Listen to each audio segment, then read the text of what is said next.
this is the Python for data analysis tutorial. Originally it was Ben, Peter, and me. My name is Travis Oliphant. But Peter Wang isn't here. He's coming later. You can meet him tonight at our booth if you'd like to meet him. He's a fantastic guy. But he won't be here. It'll be Ben and I giving the tutorial. Little background about me and Ben in the future. First, a few announcements to go over. Lunch, most important announcement at the very top. Lunch is moved to Exhibit Hall D. You have paperwork that says differently. This is the new place, Exhibit Hall D. So it's actually nearby the paperwork as well. So just keep moving where people are eating. I'm sure you'll find it. The schedule is 9 o'clock to 10:50. Then a break, 20-minute break. So you can all look around and hopefully we'll actually adhere to that break. But if we're not, just get up and leave, and then I'll realize that we're going over to stop. And then we'll start again at 11:10 and go to 12:20 and then lunch. There's a survey to fill out. Feel free to fill it out probably afterwards. It might be the best thing. There's just two links. One, the full link, and then another is a shorter URL. And just get a pencil paper, you're trying to write it down. And then these slides we made available as PDF in the same tutorial repository that I'm showing there. GitHub Continue My Own Tutorials. That's a public repository. You can clone it. Currently there isn't a PDF of the slides, but there will be after later on this afternoon. Convert a PDF and make it available there. Now there are also some volunteering opportunities available. If you're new to PyCon or if you've only been here a few years, I'll talk about those in a second. I did send around a flyer. If you're interested in Python for data analysis, there's actually a whole conference devoted to it. This conference happens twice a year, one on the West Coast, one on the East Coast. The one in October was in New York City. We're doing another one in New York City in this October to September timeframe. PyData Silicon Valley is in March. It's actually right during the sprints of Python. It's in this building, in the conference center, starting Monday's tutorials, and the next 2 days are talks. And there's a lot of great talks, a lot of great lineups. So if you haven't registered, there's still time, there's still space if you want to come to that for a few days. All right. PyCon 2013 volunteering. Can you go back 2 slides, please? Sure. Thank you. Yeah, there's important information. Volunteer opportunities. It's a great time to meet people, and there's a few opportunities needed. They need people to help at the front desk, stuffing bags. Excuse me. Stuffing bags, and they need help also a little bit later. Are we good on this slide? I can come back to it as well. So these are the low commitment opportunities. That means you just have to show up, do some stuff, and leave, and nobody harasses you again. Maybe you leave your card and you're really helpful and friendly, they may actually want your help again. It's like Richard Point. So it is a great way to meet people and get involved. So there's bagging. They need for about a half hour, and then at the registration desk, 1 to 2 hours anytime. You need on a Friday. It's a great place to meet everybody. If you're new or you're looking for a chance to get involved, it's a great place. It's a great time. There's other needs here. If you go to bit.ly, these URLs will tell you the latest needs, PyCon volunteering status, and more information at this URL. All right. Back to the talk. So my name's Travis Oliphant, and Ben Zaylor will be talking a bit later as well. We both work for Continuum Analytics. Continuum Analytics is a startup that focuses on data analysis. Large-scale data analysis, but large and small-scale data analysis. We do product development, we do training, and we do consulting services. Ben is actually one of our data scientists. I think he has a fun job. He gets to play with a lot of data. A little bit about me. I actually started as a scientist. I was working in remote sensing, satellite remote sensing. NASA and every country actually has satellites going around the world, looking at the Earth's oceans, the Earth's land masses, and getting data back from it, and then trying to do something with it. So I had my start with data analysis was basically with weather data, or scatterometry data that was used to infer weather data, trying to measure wind speeds over the ocean. I've known for a long time kind of the complexities and difficulties involved in doing this. You make some pretty big images. These are from the BYU Merge Lab, where I got my start as a master's student in electrical engineering. But I ended up doing a lot of signal processing, statistical signal processing, probability theory, electromagnetics. These are the things I really love. PhD work, I went to medical imaging and started dealing with large-scale data sets in MRI, large-scale data sets with ultrasound, trying to make pictures of waves, trying to make pictures of anything actually, and then solving the inverse problems related. You have some data, you want to infer something, it's a big probabilistic question, and there's a lot of techniques people apply. Literature's huge, there's lots to do. That was a lot of fun, but that work in science led me eventually to Python, because I was looking for ways to do this at a high level, like many of you. I didn't really want to be spending my days chasing pointers and writing C++ classes and compiling. I wanted to be spending my days doing science, and so Python was there. I was using MATLAB at the time. Python was there. I learned into memory problems. I needed to use single precision instead of doubles everywhere. And so I looked around and found Python. I was actually trying to find derivatives of 5-dimensional data sets. So very large data set at the time. Still pretty big. I mean, several hundred megabytes, but that actually fits in memory. You can zip through that pretty quickly, actually, these days. So even though my science is at heart, all this work with Python ended up getting involved in numeric, ended up starting the SciPy project, ended up doing a lot of work, and I'll give a little history of that here, how I got involved with Python. I started using it back in 1997, 1998 on 1.4. This is a little history. Python came out 0.9.0 February 1991. There were some Christmas flurries around December of 1990, but then 0.9 came out, and then it sort of made progress pretty quickly. And I showed up 1.4, quickly went to 1.5.2. And a lot of time 1.5.2. And then the community I've really been associated with in Python has been the scientific computing community. You know, kind of a matrix object. There's a matrix sig where people said, hey, let's do a matrix object in Python. Python is a great language, it's easily extensible.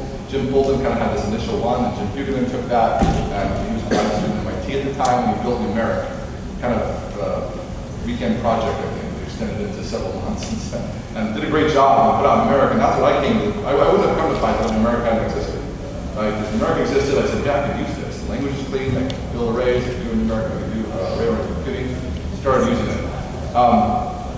Ended up pushing a lot of SciPy, then later the core of numeric needed improvement. And so NumArray was there, and then I ended up writing NumPy in about 2005, the very first beta version came out of NumPy, which is merging together numeric and NumArray. SciPy, though, was my first love, and that was sort of started in 1999. You look at my graduate work, I really didn't tell my wife about this, but we had 3 kids, and I'm sure she was hoping I would actually get a real job and not be bringing home $1,200 a month or less.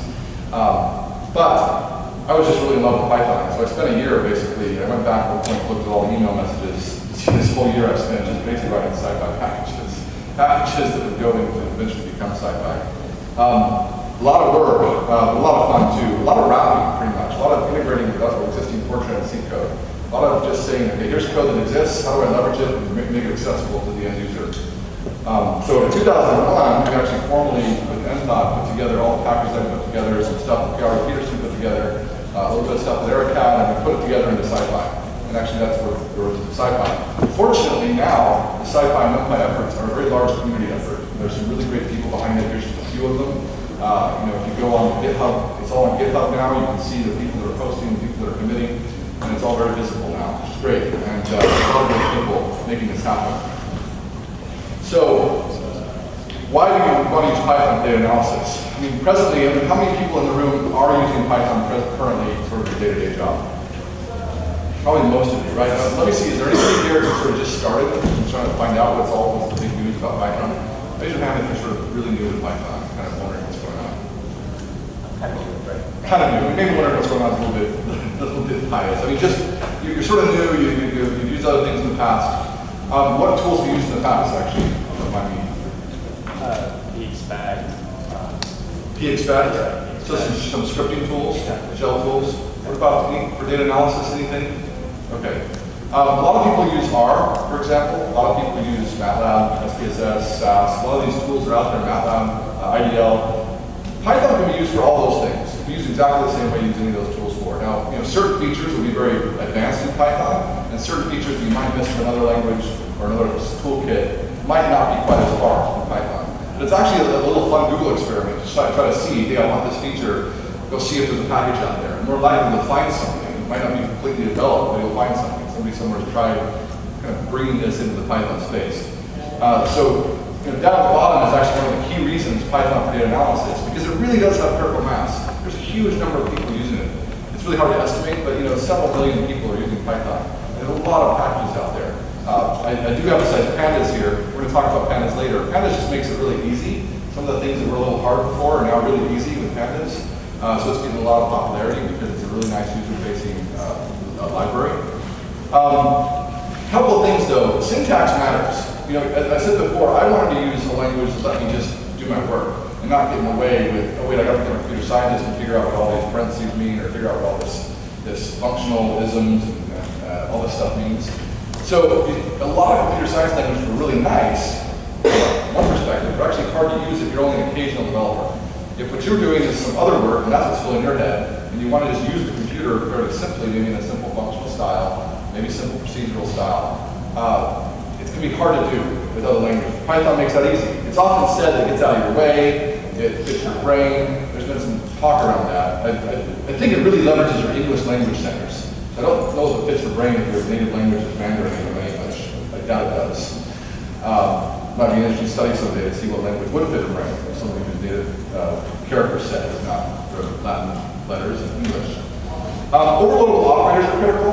What that means is you can take A as any object, and you can A plus B, and you can do whatever you want. You can create whatever you want out of that. So that's a big deal. So there's not a bunch of method calls everywhere.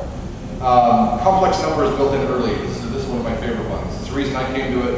A lot of languages, they skim on complex numbers, saying, oh, that's just two floats, that's just two reals. We can always throw that in a structure. Yep, that's great, and everybody does their own little way. It's never part of the language, and there's no consistency. One of the key things about this critical mass is actually shared abstractions, people using the same concepts. You'll see that in Python's a big space. You'll see a lot of corners where, oh, we've got one group of people using Twisted, another group of people using Geovan. There's lots of ways to do other kinds of things. And that kind of, it's really, really helpful when people have a common concept they talk about. So arrays, for example, NumPy arrays are a common concept people talk about. And if you use them, then everybody knows what you're talking about. Pandas data frames are the same way. So multiple programming styles are supported. That means object-oriented, functional, procedural. It's not saying you have to come build classes to be a Python programmer. You don't. You can just write functions. In fact, you don't have to use any functions. You can just do the command line, type A plus B, and start exploring data and plotting, and just write commands. So there's a simple, extensible implementation. Lets it grow, and it has grown. It's grown huge. There are a few things wrong with Python. So hopefully you're downloading the tutorials, and you're also downloading and getting stuff installed. That's why I have a few of these sort of longer conversational talks, slides here at the beginning. There are a lot of things wrong with Python. I've been in Python community long enough to sort of know all the warts and have tried to fix some of them, but probably made some worse along the way. Packaging is still not solved well. I'm actually pretty hopeful about this. I think there's some interesting developments this year that could potentially provide some really, really powerful tools. These are from the scientific community, computing community's perspective. This work also being done in Python PEPs about packaging. I don't think they're general enough. I don't think they're hitting our needs well enough. One of the problems with the scientific aspect is if you think of a project like SciPy, it's actually building Fortran libraries and linking them into Python. And so when you're distributing SciPy, you have to be distributing Fortran code and compiling Fortran code. So it's not enough just to be able to wrap up a few Python libraries and stick them somewhere. Like you have to have a make system, and you have to have a packaging system that understands binaries and shared libraries, and making sure you have different versions of those. All of those, so you really have to have kind of a little OS, a little mini operating system, packaging system. It's not enough. So it's still not solved well. Some of the tools have been put out there, don't cut it. Look at Conda, it's available now. Hashdist is coming down the pipe, and we're interested to see how that helps. I think it will help a lot of, particularly the build issues and repeatable building efforts that people are trying to do. Anonymous blocks are missing from the language. So that's everyone know what a lambda is? Who knows what a lambda is? Lambda is an anonymous function, right? You don't have to actually name it, you just type lambda, right? So I saw enough people who didn't know what that was, so. It's pretty fun. I mean, you can do lambda and just x, and then you have an expression. Any expression at all. You can make a method call, you can do capitalize. Right, and then fun can take a string, and then it will capitalize that string.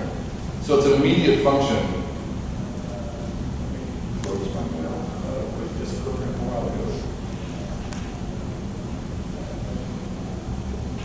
So that's an anonymous function. I didn't have to name it. It's exactly equivalent as if I had named my function.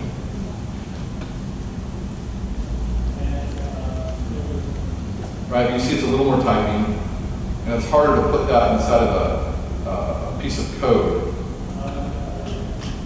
Right? So Guido kind of has this love-hate relationship with Lambda. It's like, well, it's just a function, you can just name it. And that's true, you can. I mean, everywhere you use a Lambda, you can also define a real function and hand off that function object. Lambdas are nice because there's a lot of times you don't really want to go through the burden of making a whole function. It's just a callback, it's just a simple expression. You want to just do that in line, kind of an inline function. Anonymous blocks are the same thing, but not just supporting expressions, it'd be supporting full statements. So that's not there, you'll hear that talked about sometimes. I think the CPython runtime needs a little bit of work. You know, the GIL, we talked about the GIL as well as actually global variables I think are more important. The fact you can embed CPython inside of itself, because there's a lot of global variables thrown around everywhere, can be more of a problem. I think the fact that there's not dynamic compilation support is, especially as I show you NumPy, and you start seeing what's possible, the fact that that's not built into Python becomes, well, why isn't that just built in? It should be. And it's true, it really should be. There's some details there about no approach to language extensions. They can't make macros very easily. And then, a little controversial, but I'm really not a big fan of how much emphasis is placed on Jython, IronPy, and PyPy. Those are great projects, they're really nice, but from a scientific computing user, and I'll show you just the huge, enormous set of tools that are available to send to the computing user for data analysis. None of those are available in those other runtimes. They're just not, they're not there. Because you'd have to rewrite them. The runtimes don't support the Python C API. This is much a part of the CPython runtime for a data analysis analyst, for someone who's actually trying to use NumPy, SciPy, Matplotlib, scikit-learn. This bevy of packages that make Python so great for data analysis. So for the scientific computing user, all of those other tools, and I've spent time trying to port NumPy out of Python. I've spent time trying to understand how to make, how does PyPy work, and how can we make some of these tools available in those environments. And my perspective is they're a distraction. And they're great, they're a good research product, you can learn from them. There's occasional uses that you might make of them, but the majority of your work needs the full stack. And I think there could be more education about NumPy and array-orientedness. I still get surprised when people out there just using Python. They're doing things that are data analysis. They're doing, they're searching for strings, they're doing math, and they haven't used NumPy. They don't know what NumPy is. So that happens less and less, but it still happens. And they don't realize, oh, I'm kind of doing it wrong if I'm not using an array-oriented tool. All right, so what do I mean by array-oriented? I'll skip that one. Array-oriented means thinking about your problem at a vectorized level, at a high level, right? And you'll see us talk, and you look at pandas, look at NumPy. It's instead of thinking about all these little scalars, it's thinking about a big array at a time and doing something on that array altogether. And it changes the way you approach certain problems. Here's the classic Fibonacci example. You see it in a lot of CS courses. They say, here's the Fibonacci numbers. I want to write a program that generates these numbers. Okay? So there's a couple of common Python approaches. You can do the recursive approach. It's the most sort of easy to think about, perhaps, or perhaps not. You just have a recursive Fibonacci sequence, little if-then statements to test the base cases, then a recursive case calls back to itself. And then there's a typo actually, it should be underscore fib in the recursive definition. And then the iterative approach turns out to be a lot faster actually. So algorithm doesn't matter, you have to be careful. You might reach for the first simplest thing and then it turns out that's actually really slow. Do something a little better and it's actually a lot faster. So this grows exponentially. While here we're storing the result all the way along so that it stays linear in growth. But here's two approaches you may not have thought of. And I've never seen discussed at a computer science discussion course. Here, how do I do Fibonacci numbers? Let's look at the formula approach. If you're a NumPy user and you recognize the Fibonacci sequence, it has a stable solution. It actually is it's a difference equation. And so there's a solution to that difference equation. You can find it by finding the roots of this polynomial. Then you can use NumPy and grab the roots, find those roots, have an expression for the Fibonacci sequence, and just generate the Fibonacci number you can just generate. Right, so that's kind of thinking about the problem as a whole and just generating all of them in one go. Notice here that I'm building an A range, I'm building a bunch of an array of integers, and then I'm using that array in a math expression. So this is a scalar raised to the power of an array. What's going on then? It's doing element by element calculations, and taking that formula and applying it for every element of that n. So I come out with another array. which is all the Fibonacci numbers. So in one line, I've done this, what would have taken a list comprehension or a for loop or some other tool. But there's even another approach, which is in the signal processing library of SciPy. If you look at the Fibonacci sequence, it's actually an unstable linear filter. So you don't have to have any input, and if you just feed it with this, you feed the input with zeros. So I feed my linear filter with zeros, the output is the Fibonacci sequence, if my ratio, if my polynomial is correct, B and A.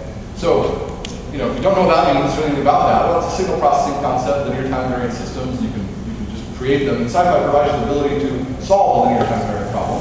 You can define one, feed it an input, and get the output. And that's a way to generate Fibonacci numbers as well. These are array-oriented approaches. This is what I mean by array-oriented approaches to problem solving.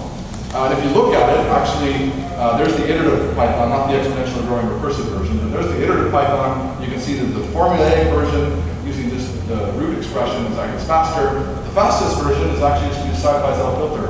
Now there's some, there's other issues besides speed. I mean, the SciPy L filter version blows up if your numbers get too big because they stop fitting in double space. And the Python version, because it's handling long integers, will keep going.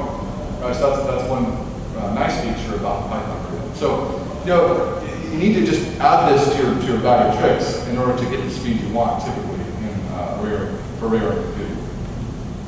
All right, so we're going to talk about today a lot of tools that make it possible. So we're not going to do justice to all of them. We're going to give you a sampling of a lot of them. So to sort of be get your feet wet, get your taste buds wetted for diving deeper into some of these other tools. We'll talk about NumPy. We'll talk a little tiny bit about SciPy, just enough to help you understand what it is and what's there. Then we'll talk about pandas. We'll talk about actually parallel processing. We won't have time to cover IPython parallel in great detail. We'll mention its existence. I'm really excited about it. It's a great project.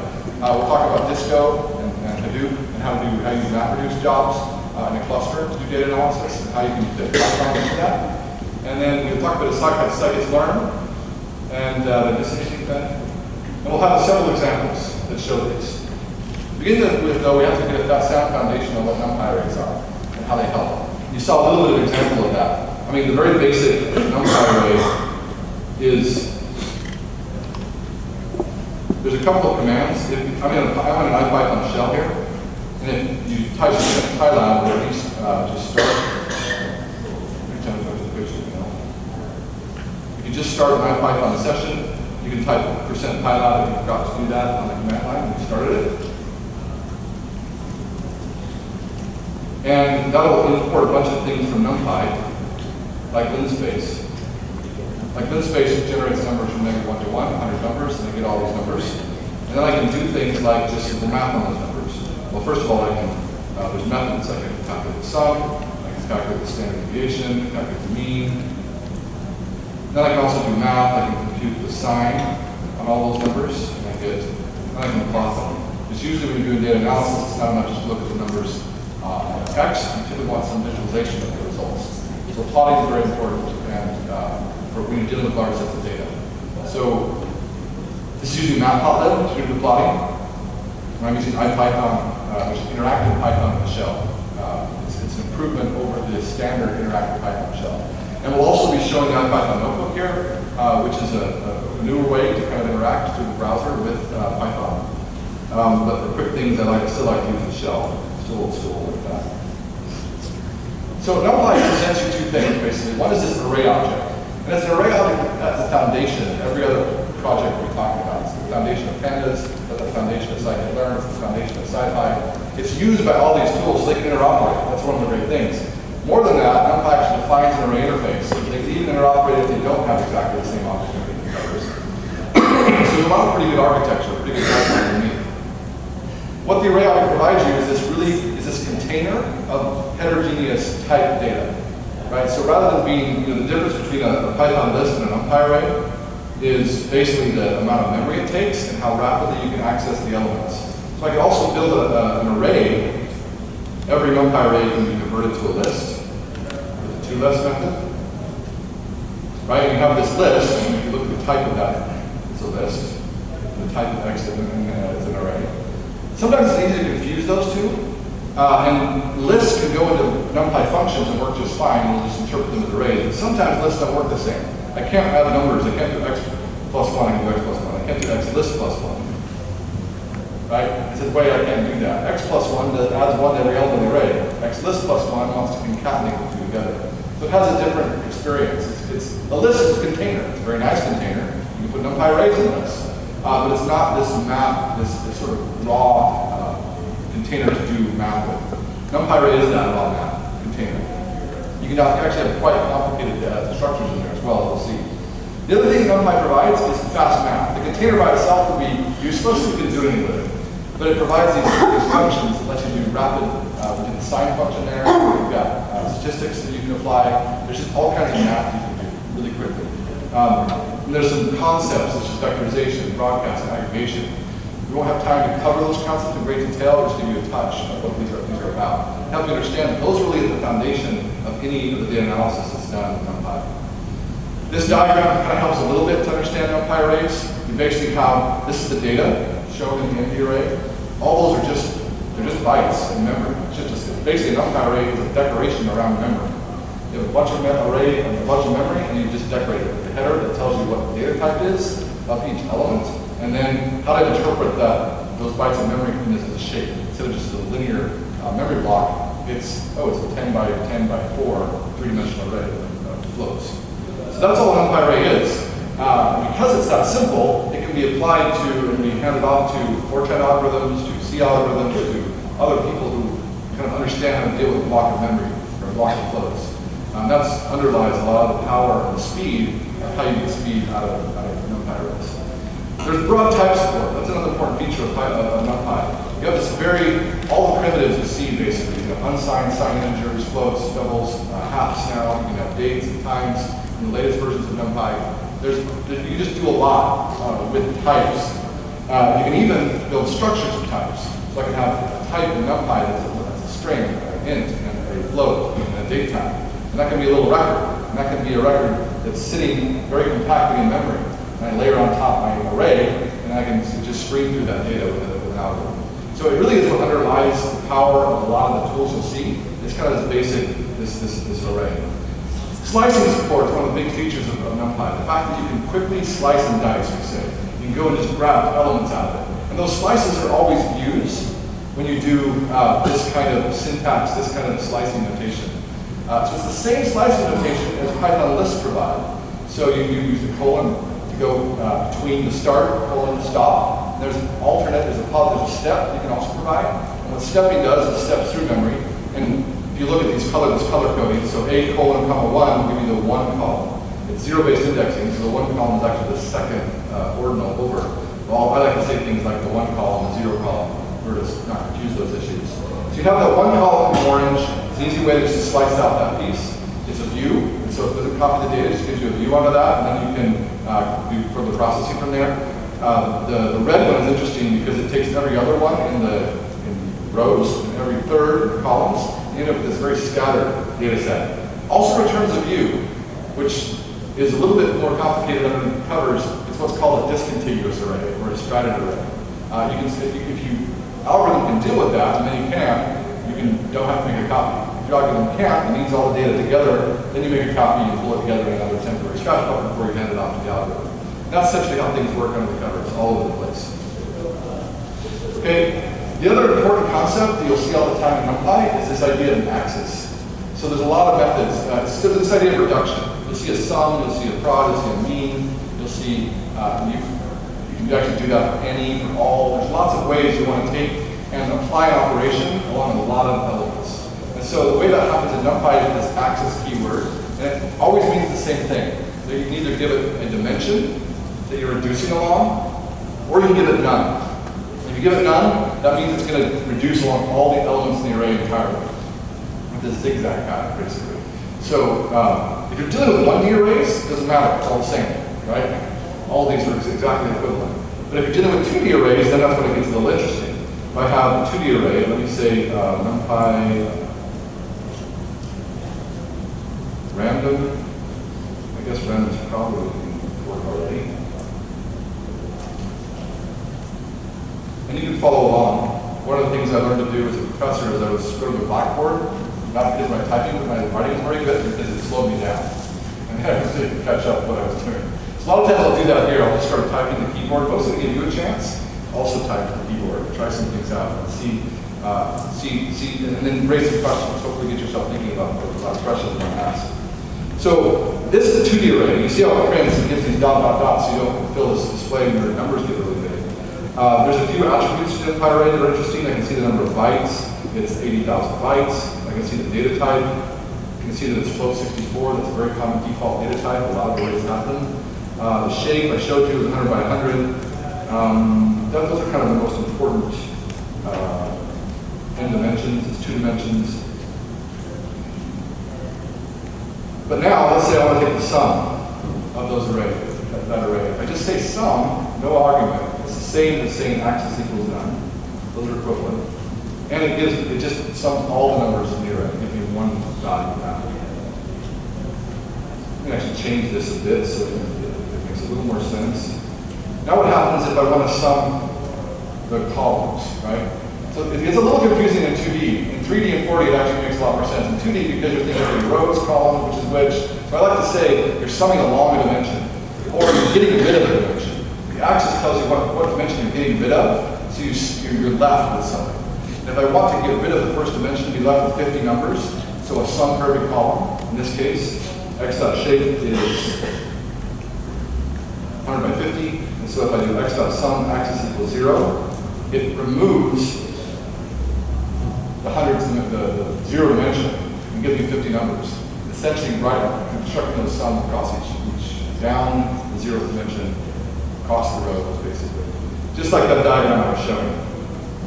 Right? X equals 0 sums that way, x equals 1 sums the other way. This works in as many dimensions as you want to define. NumPy arrays can be arbitrary dimensions. Caveat, there's a compile time constant, section 35, I think, presently. If you want to recompile NumPy to more than that, you can. 35 is a lot. I actually haven't seen, I don't know, how many have you seen, Rondo? 7? Anything, I think it used to be 11.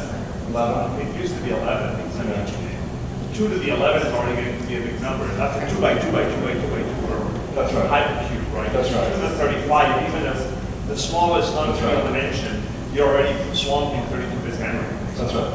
That's right. I think it used to be 11. I didn't even know it had been cranked up to 35 because I think it does make sense. Yeah, so it's most of the time I see people with 7. It's about the most I've seen, maybe 5. So 2, 3 is very common. So if I do x equals 1, then the shape is 100 because I've gotten rid of the 1 dimension. Because that's an important concept. If you get that, you'll understand a lot of reductions in Python, a lot of reductions in NumPy. And it shows up everywhere. It shows up in all the standard deviations. It shows up in all the, if I look at the standard deviation, it has the same axis keyword. Got it? Yeah. Because of this conversation, you may want to clarify, because I've had this asked many times, the difference between the limit is on the number of dimensions, not the size of any given dimension. Oh yes, that's right, yeah. Make sure to clarify, it's easy when you get started. The limit of 35 is actually on the number of dimensions. I can have a 35-dimensional object. It's not the limit on the size of each dimension. The size of each dimension is only limited by your memory. Or if you're memory mapping to a disk, it's only limited by your disk space. So the size can be, well, I guess it's limited to 64-bit integer. So it's limited there. That's different. Yeah, question? The square bracket operator you talked about on a slide ago, is that part of Python language or that's part of NumPy? Yeah, good question. The question is the square bracket operator part of Python language or part of NumPy? So it's actually part of the Python language. That square bracket operator is one of the reasons why NumPy is possible and easy to use.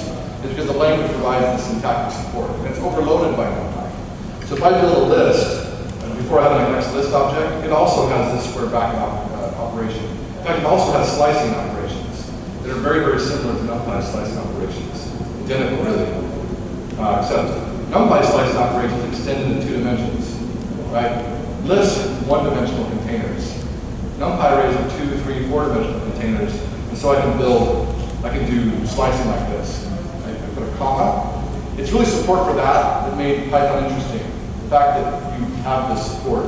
And really under the covers, this is just a syntactic sugar for a tuple where you can't do slicing like that. You have to do the full. It's syntactic sugar for this. right? But I'm really glad I don't have to type that. Right, this is what I mean by, the syntax matters, and okay, it's all supported, you just have to build this big object construction, that's great, and if I'm writing library code, maybe I'll do that. But that's hard to read, and I don't know what that means. Whereas this makes sense, and you can pass that output in your code and understand it later when you come back to it. So this is the kind of thing that Python has enough of that made NumPy possible and made this array-oriented programming possible inside the language. Great question. Another important concept that's a little hard to understand initially is this idea of broadcasting. This is one attempt at showing kind of what that means. You just kind of have to do it a couple of times and you start to realize broadcasting really is fundamentally all the operations in NumPy are element by element. The universal functions, the math functions, they're all element by element. So really to operate on two arrays, they have to be exactly the same shape. Right? So if I have an X, if I want to operate on this guy, I've got to have with another array, I've got to basically have another random array, or another array that looks just like it. So I'm going to use ones. There's a command called oneslike, and that produces an array of ones that's exactly the same shape as X. And now I can add these two together. Because they're commensurate. If I had another matrix that was a different shape, and I try to add those, it doesn't work. So broadcasting is a kind of exceptions to this rule. It's sort of allowing you to take arrays that might be interpreted as that size array, and make it interpreted as that size array. And that's all it is. Right, so it's a fancy word that means a pretty simple thing. The most common case is when I have a scalar. If I want to use x plus 1, well 1 is not a 100 by 50 array. It's a single number. Well, but you can build one. Just build the 100 by 50 array that has 1 everywhere. That's what I mean. Right? And that's what it does. It doesn't actually build it under the covers, but it operates equivalently as if it had. So that works. I can do x plus 1. That's an example of broadcasting. Another example of broadcasting, what if I didn't have a scalar, but I had a vector of 1s? So let's have a vector of 1s. Let's call this z. So z has this shape, and x has 100 by 50. Can I add those together? Well, you can try it, and sure enough you can. So what's going on? What's it doing? Because you may also get clever and say, well, what if I try this one? Let's do 100 and see if I can't add, and then I have 100 by 50, and I have 100. Let me try to add those two together. Oh wait, that doesn't work. Right, it's not capricious, it's not arbitrary. It's just try to match your dimension and use that. It's always, if the last dimension matches, it'll prepend 1 to the shape. Next does the equivalent of making shape, of changing the shape of B. Okay, now they have the same shape, and then those dimensions are going to have to be exactly the same number of elements each dimension, or one of them could be a 1. Because it knows if it's a 1, I just take the value in that dimension and just copy it everywhere, or interpret it everywhere as that same value, as if I'd spread that matrix out. Okay, so that's the idea of broadcasting, and it works pretty consistently throughout NumPy. Throughout indexing, there's a lot of places where broadcasting is used. So you'll see it occasionally. Sometimes, in order to fix things, you'll see this new axis in the slicing syntax. If I wanted, here I said v dot shape equals 1,100. That's fine. Let me see an example where that might be useful. If I had another array that was 50 by 100, let's see. Typically, don't see it at the beginning. What I really wanted to do, if I said v dot shape is 100, 1, right, then I could have added x plus b, and that would work fine. So how do I do that without actually saying v dot shape equals? There's this thing called new axis, and I can interpret b as a higher dimension array. So let's put it back to 100. So now it's just a one-dimensional array with 100 elements in it, and I can use slicing syntax to build up that higher dimensional array that I'm not going to use. I'm just going to create it and then throw it away. Just a view onto the data, doesn't actually copy any data around or anything like that. So you'll see sometimes in code this, b, this new axis, colon, and then plus x. So I need to do it the other way. Those who are paying attention at home realize I want to put the new axis after and make 100 by 1 and 1 by 100. So it just makes, it puts a 1 in the shape wherever I see a new axis. I can do many of them. I can do as many as I want. So you'll see code like this quite often. you're dealing with broadcasting. That's all it's doing. Just adding a shape, adding one to the shape, and then allowing the operations to proceed. All right, so that's a concept you'll see in NumPy all over the place as well. And because it's in NumPy, you'll also see it kind of utilized elsewhere in other libraries and other tools.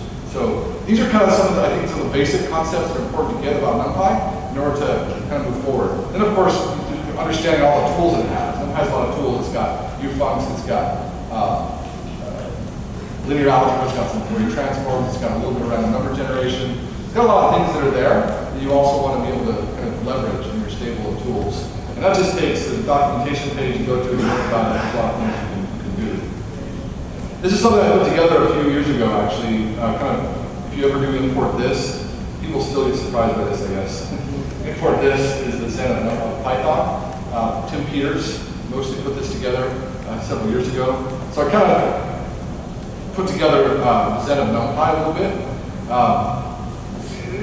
It could be improved, perhaps, and appreciate feedback on folks who are actually real experienced with NumPy to give us some improvements to these statements. All right, so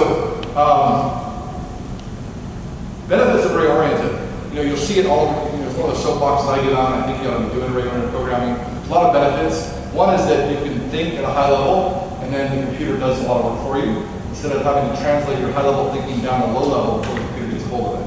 We're trying to apply that to compiler technology presently. I think there's a lot of performance improvements you can get by carrying the information at the high level down to the low level. Fortran is still taking advantage of that, actually. One of the only languages to take advantage of that. So information is lost. And then the other thing is that array-oriented concepts actually map pretty well to modern hardware. So if you think at a high level, then you should be able to expect your compilers to manage to take that high-level expression and create optimized code for it. Now, you probably have to guide that a little bit. I mean, most likely, your array-oriented construction won't have the resources if you just map it directly. So there'll have to be some thought about how do I take and map this high-level expression into the limited resources. And I don't care how big your resources are. People out there will create a problem where those resources are limited. As the resources grow, our problems and our creativity just grows, and we just get bigger problems.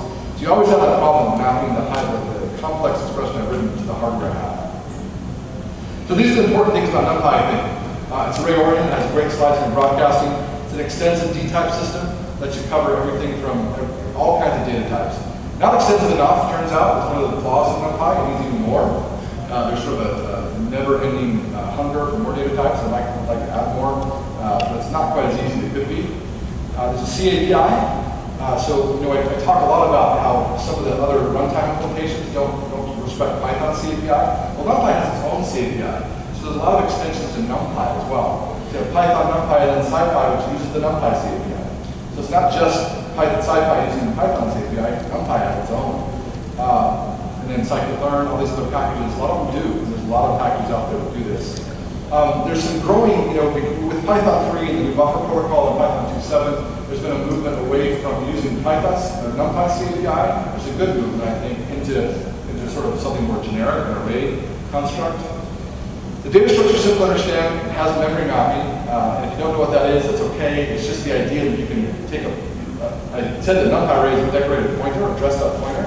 That pointer can actually be pointing to a disk buffer. So not just memory. So let's say you have only 100 gigabytes of memory. You're very well off. Most of you probably have 8, 16, maybe 16. But you have 100 gigabytes of disk or a terabyte of disk space. Well, NumPy array can be mapped to that full terabyte of disk space in a 64-bit operating system. And so you can slice, you can dice. I wouldn't recommend doing math, because math, when you try to do it, we're trying to create a large array in memory. But you can certainly slice out a piece and then do math on the slice. And it's a lot easier to do that than to do some seek or file I/O piece business. So memory mapping is a really powerful concept, especially to layer over binary files. There's syntax support for Python, which allows you to do a lot of things, and then people can write additional features on top as well, which is happening and has happened. There's a large community of users and packages that build out. It's a very large community, actually. This is just a sampling. It's interesting to see, and every year it grows bigger and bigger. Pandas is a really neat project that started just a few years ago, and we're getting a lot of people using it now. And we'll see why as we get a little bit later. All of these packages rely on NumPy. They rely on all pieces of NumPy, not just the C API. They rely on kind of the way things work. It's a lot of work to try to port that over to another world. say, it's a little bit controversial, but it's important to keep in mind as people are talking about other implementations of Python. You don't have this over there. You don't have this whole ecosystem in those other implementations. They're nice ideas, they're nice projects, but it's a lot of work to move all this over there. It could be done, of course. You've got, I would say, tens of millions of dollars to recreate it, or more.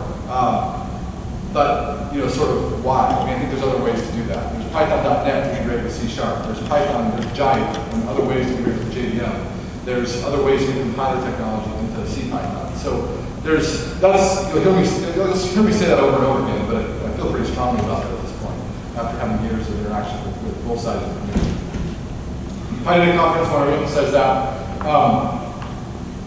I'm going to put a plug in here as we get started now with some of the examples for NumFocus. NumFocus is a public charity. It was just created. Fernando Perez is here. He's a member of the board. It's a 501c3 charity. Its purpose is to promote this whole ecosystem of packages I just talked about, just showed you. That's a lot of volunteer effort. It's a lot of, there's resources that are needed. There's machines that can be used. There's testing machines. Who's going to fund this? How is it getting funded? Oh, we got some flyers here as well. Application for membership is open. The way NumFocus works and operates is we have donations from individuals who help to fund these projects, either individually or collectively. It's up to you. If you want to have money directly towards IPython, you can donate to NumFocus and say, I want this to IPython development.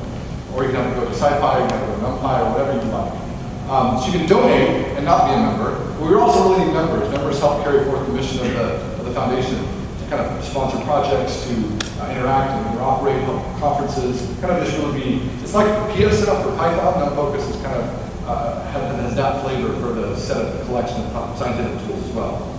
We're doing a lot of things. We're sponsoring a Women in Science Engineering conference in Boston. We're sponsoring a technical fellowship.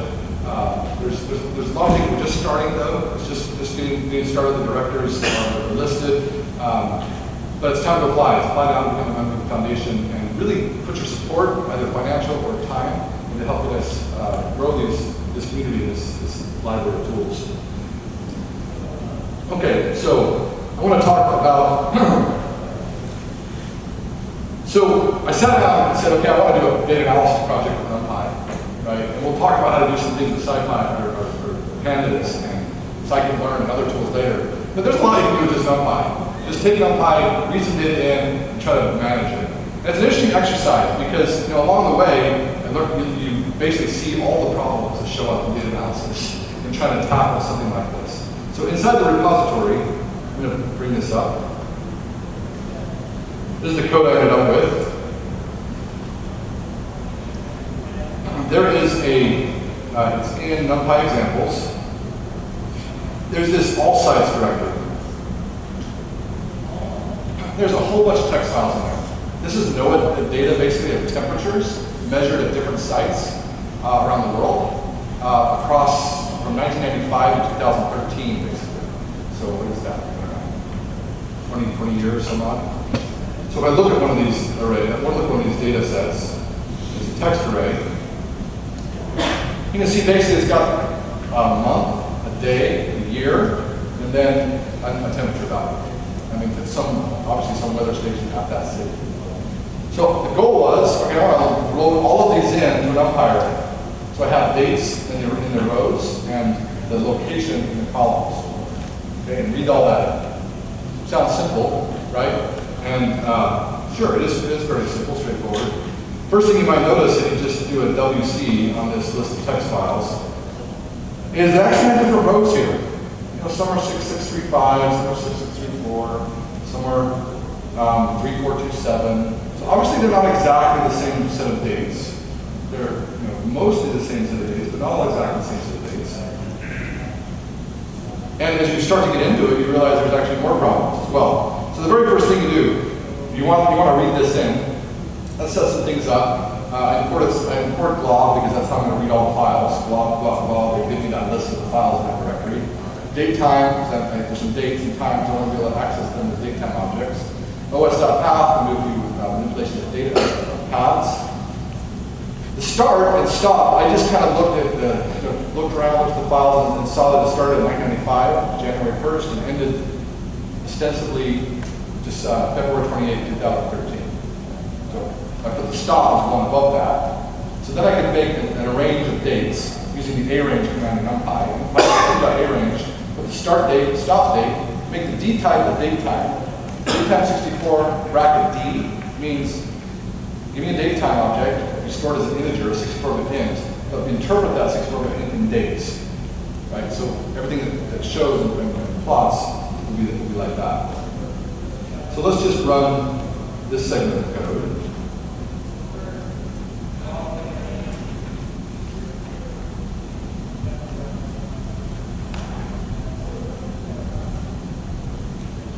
And actually, what I think I'll do instead of this is actually make a notebook out of this over working.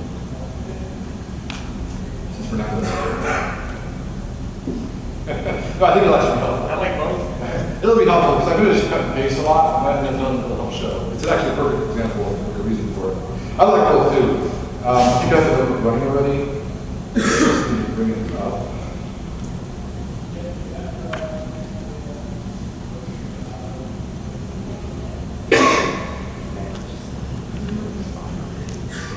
So to run the notebook, you say IPython notebook, and in a directory where there's notebook files. So that'll start the server and then open a web page that's pointing to that server, and it'll give you that list of notebook files you have. If you haven't had time to see one of the tutorials on this. Now I want to actually make a new notebook. It's over here. And I'll save this NumPy analysis.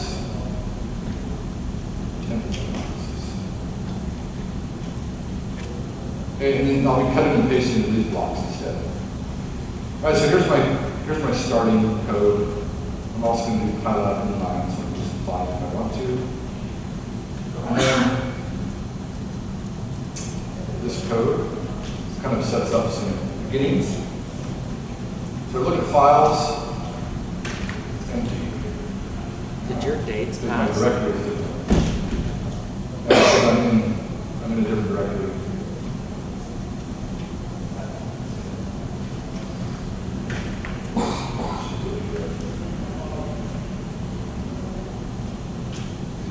Right? There's all the text files that I want to read in. Your names. The names I'm just splitting out, just grabbing the name of the file, getting rid of the extension, getting rid of the base path. So I'm using base name to get the base extension, then using split x to get rid of the extension. Various ways to do that, but this is sort of generic, and then the extension can do whatever, it still works. Using list comprehension for file and files to create that list of name strings. So the dates and names are like my indexes. I have the dates are going to be my rows, and my names are going to be my headers, my column information.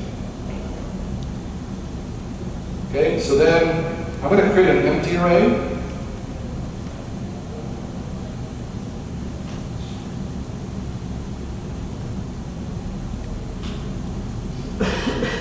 So that temps is now a NumPy array. 6,634 days by 325 sites.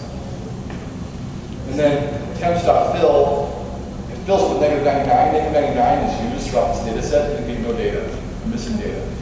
So I'm going to basically have no data in there at this point, all missing data. Then I make a D type. This D type is an example of a structured data type. Because the data is stored in columns at months, days, and years, and then the temperature value, I'm going to make a structure that matches that layout. So it has a month, it's an integer, and it's used int 8 because the months don't get very big, so I won't use very many bytes. Day is another int 8, the year is int 16. So basically, altogether, this is 32 bits of integer values that will be stored in memory together in one big chunk. And then I have this floating point number 10, which I'll just use float 64. I could probably use single precision, but oh well, I'm worried about space. Not that worried, not too big. So then I get this temps.shape. If I look at temps.dtype, it's a float 64. What am I going to use this data type for? I'm going to use this data type basically when I start to load the data. Here's some stuff that I'm going to run later. Let's go down to loading the data right here. So when I load the data, I basically want to be able to just use load text, give it a file, name, one of those files on my list, and then pass in that data type, dtype equals DT. So doing that, load text, give it the name of the file, pass in this data type, that I just constructed. And now load text will actually build me an array.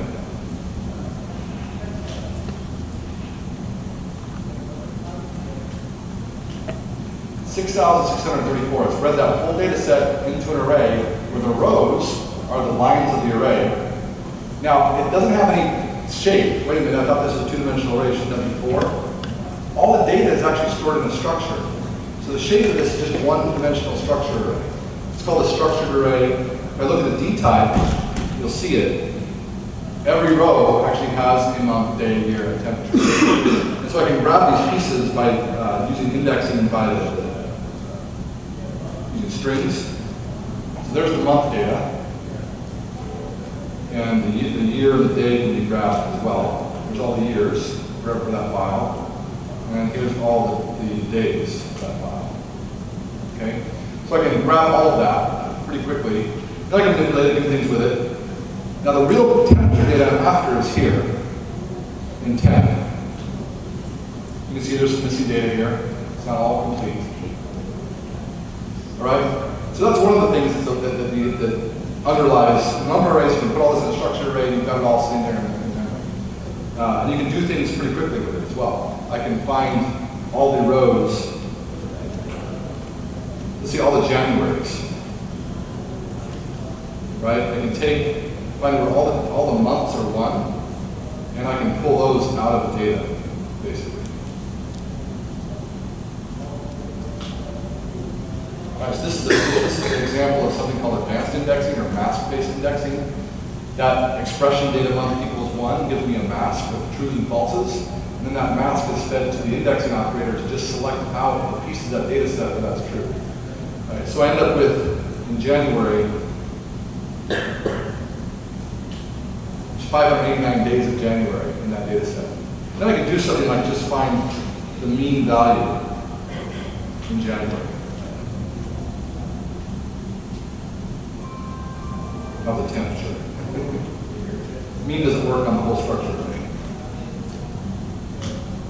So there's January is actually a structure array, gives me the days and the temperature. I just pull out the temperature, I can now find the mean of that temperature. So there's the temperature, mean value of mean temperature in January for this site, this location, which is AB Tirana. I'm not sure where that is actually. Let me know. Bonus points if you figure out where AB Tirana is. All right, so that's the basic idea of the data structure I'm building with these data. Sounds fine, but there's some problems with as you start to read some of these data. You'll see as you try to load it in that some of the data actually has duplicate days. Right? It's not all. There's some days that are repeated for some reason. You know, it's human data put together and they have the same data. Sometimes you'll have skip days. So you won't have really a contiguous array of days. Like it'll be loaded, it'll be here, it'll be here, it'll be here, then it'll be gone. I mean, one approach is to go line by line through this data set each time and find the location where it fits and stick it in that location. Right? And just make a loop and do that. Line by line. That's going to take a long time. It's going to take a little slower. I'd like to see how I can just copy whole chunks of time in there. What I really would like to do is just take all the data at once and shove it into all the data from a particular file and shove it in a particular column of my large array that's storing all the dates for all the places. Right? That's what I wanted to do. I want to be able to do. You can see this here in my sort of wish for code down here. I want this to work, right? All the data sets. I want to be able to just go into my temps directory, a start value, a stop value, comma I, and just feed it data and temperature. Right? If all the data were uniform and monotonic and easy and there weren't any problems, that would work great, that would be fast, and that would be really nice. So it's not that way, right? So the approach I took for this class was just to write a little function called detect that throws out data that doesn't fit this pattern. So if there's a duplicate entry, throw it away. If there's just don't use that side. Now, not ideal, right? I mean, ideally, I need to handle that and do something with it. You know, and ultimately, potentially, just go back and have a routine that just fills in the temp for that data set. Maybe even has to do it line by line. At least do that. And actually, with the compiler, I'll show you that might have worked actually. But I kind of want to just stay at a high level and just do copies of whole data sets instead of individual element by element by element. without a compiler, NumPy is very easy and it's very fast if you're doing vectorized operations. So if you're taking whole chunks of data and moving them from one place to another, you get pretty good speeds. You get as fast as you can write it in C pretty much, roughly. Where it slows down is if you start to do for loops. I want to loop over this array and then copy one at a time into NumPy arrays. It's actually slower than just using Python containers in that case, typically, if you're using NumPy in a for loop. With the compiler, that's not true anymore. So there are some ways we can do that. So let's do what I did. You can see my detect algorithm. This is just, you can see what it does. I'll copy it over and we can talk about some of the techniques and the tools that it produces. So this detect takes a data set, which is from a particular file. It also takes the file name and the index number, just so I can print that out as this is running to show kind of what it's working on, maybe what's not working well, what files I have problems with. Then there's a lot of testing. So it starts saying that as soon as it's true, as soon as it starts, I'm going to throw it in the temps directory, where the temps array has all of my dates from 1995, January 1995 to the end of February of 2013. The stop is going to be by default length of data plus 1. Now I'm going to see, well, is that really true? Is this all monotonic in there?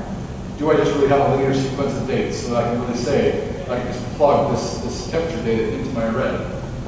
So, first thing I do, I notice there's actually some line entries in there where the day is 0. I don't know what was meant by that. Maybe there was something meant by that, but I don't know what to do with it. So I just throw, that's my first test. Is the day equal to 0 anywhere? And if this is true, if this is not empty, we print that, put some 0 value entries here in this file, and say value equals false. Okay? And I could have at that point returned if I wanted, but I wanted to kind of see all the problems that might exist with files, so I kept going.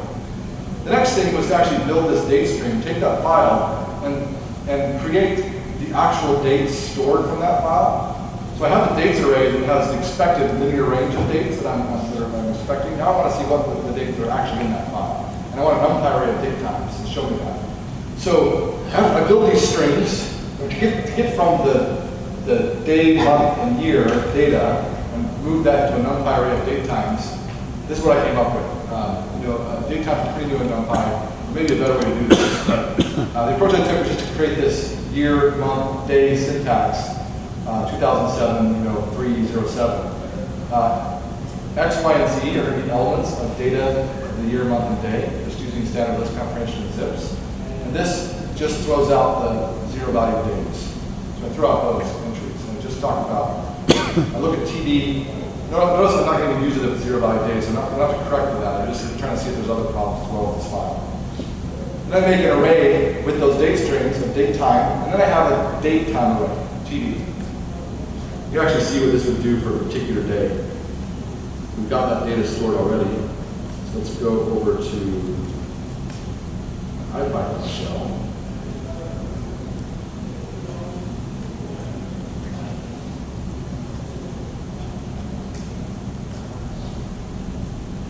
Just use NumPy examples directory.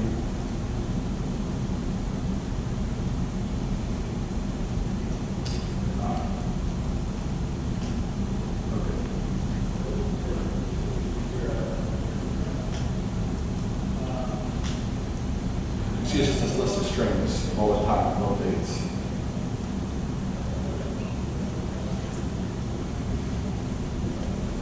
And I can take that list of strings and make an array out of it.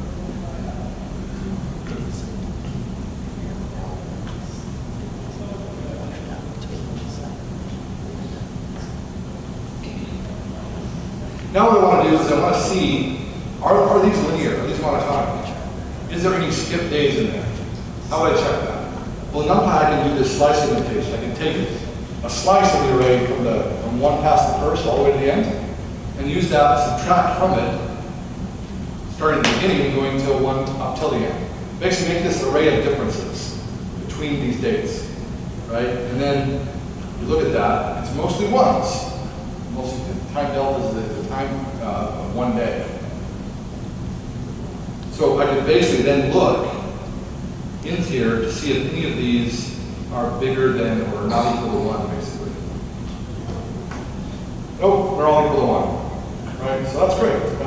monotonically increasing instead of dates. Perfect. But you'll see for some of the files, it's not the case. Sometimes they're 0, that means it's a duplicate entry. If the diff is 0, then it's there again. Now, I'm not testing for a lot of things. I'm not testing for this is completely out of order, and there's a duplicate entry way down here that's February 2013 is here, and it's also way up the first file. I'm not testing for that. So I'm assuming there's some degree of monotonicity, maybe just a few mistakes. So what this points out is that most data analysis is this kind of stuff, right?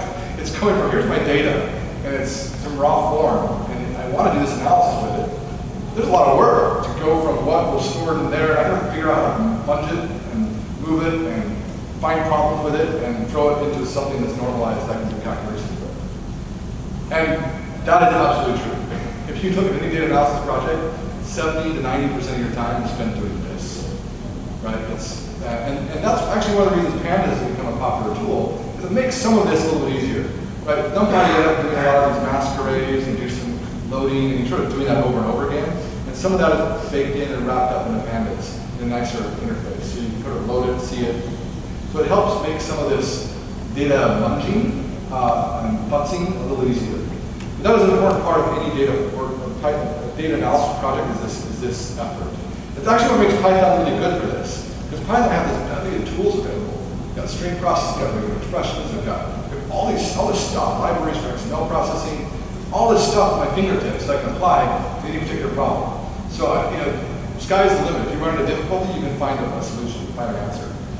So to get good at Python data analysis, it does take a bit of knowing some of the important tools. I think knowing NumPy is really helpful, understanding strings, dictionaries, understanding pandas these days is very, very helpful.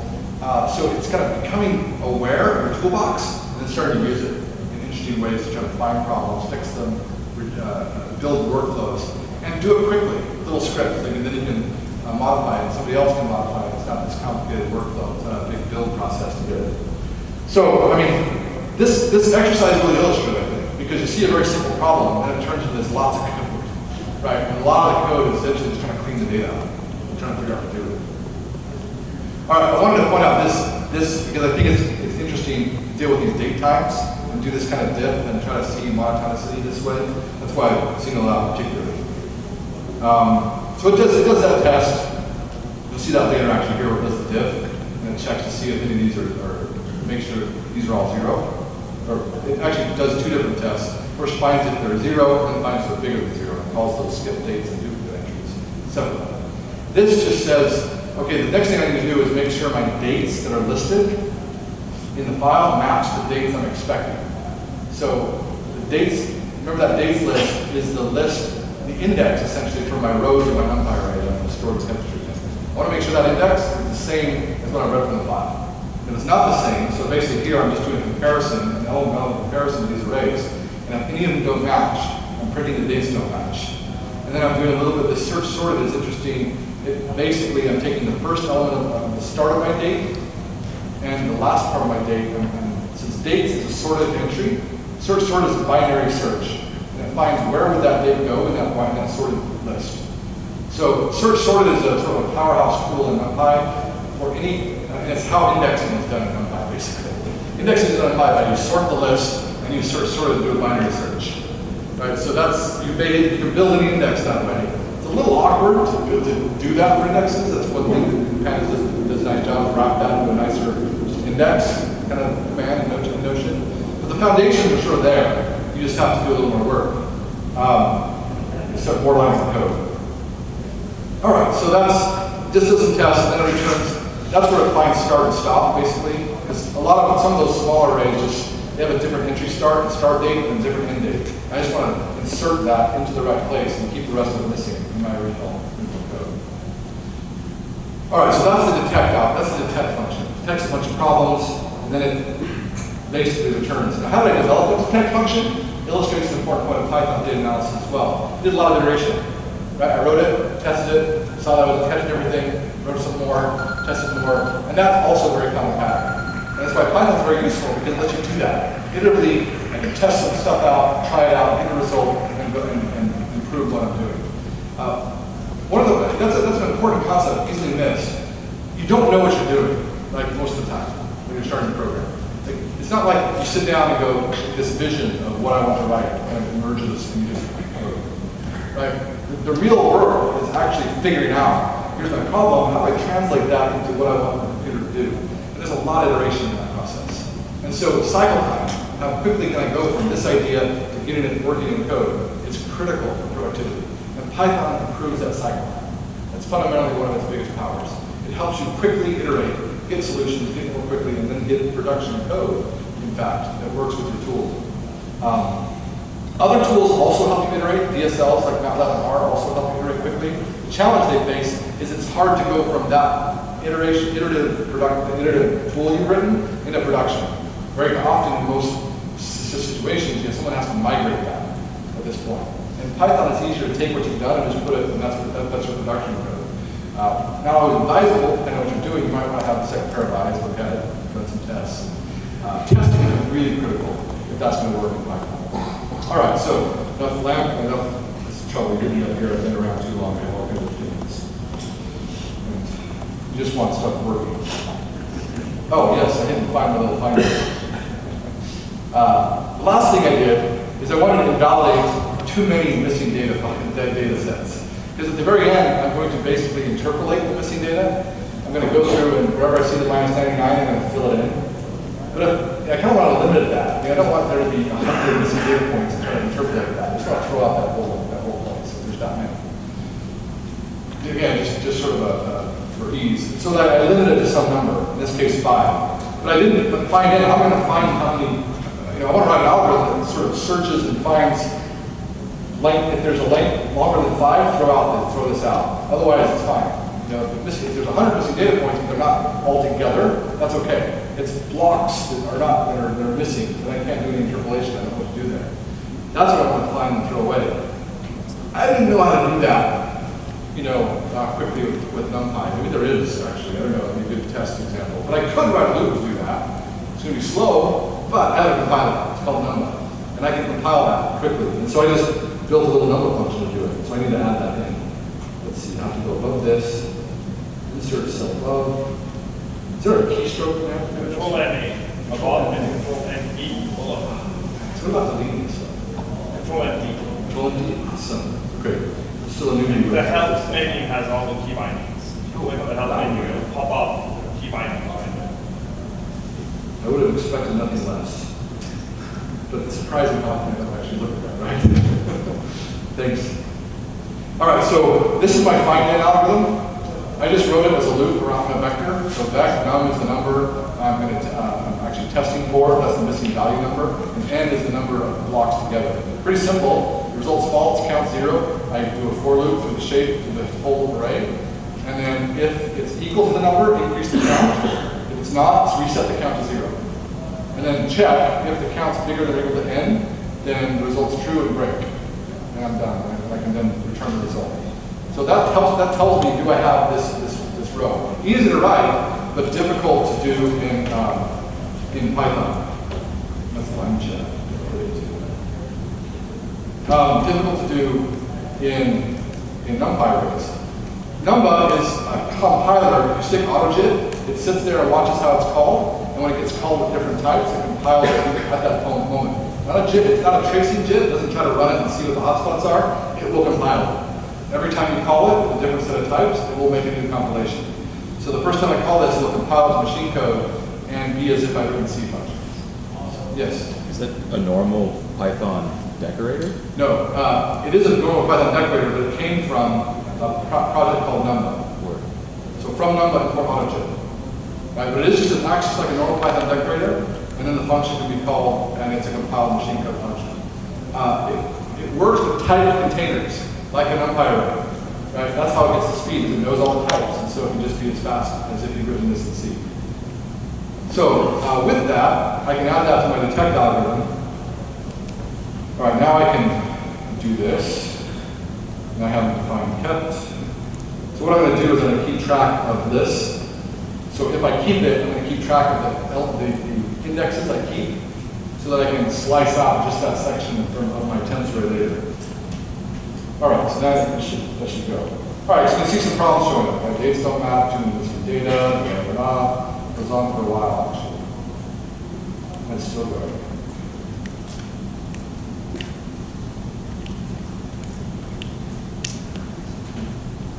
All right, so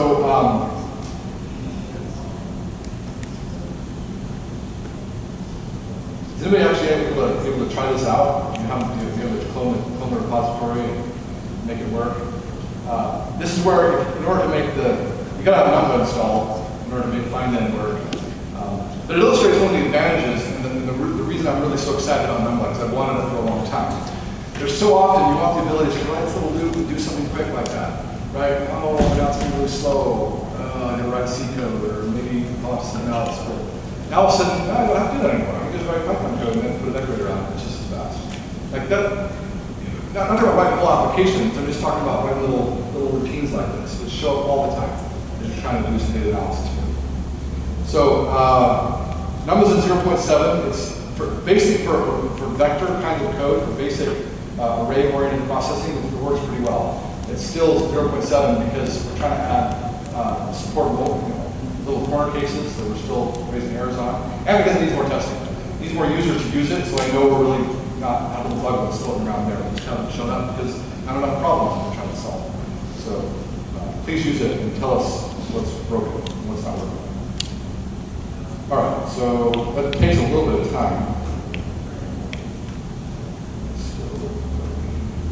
Only 300 or so files, so we should be able to soon. There we go. So if I look at the result,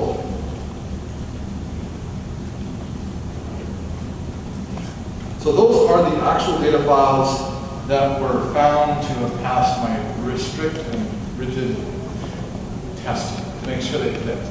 So 155. I think that was not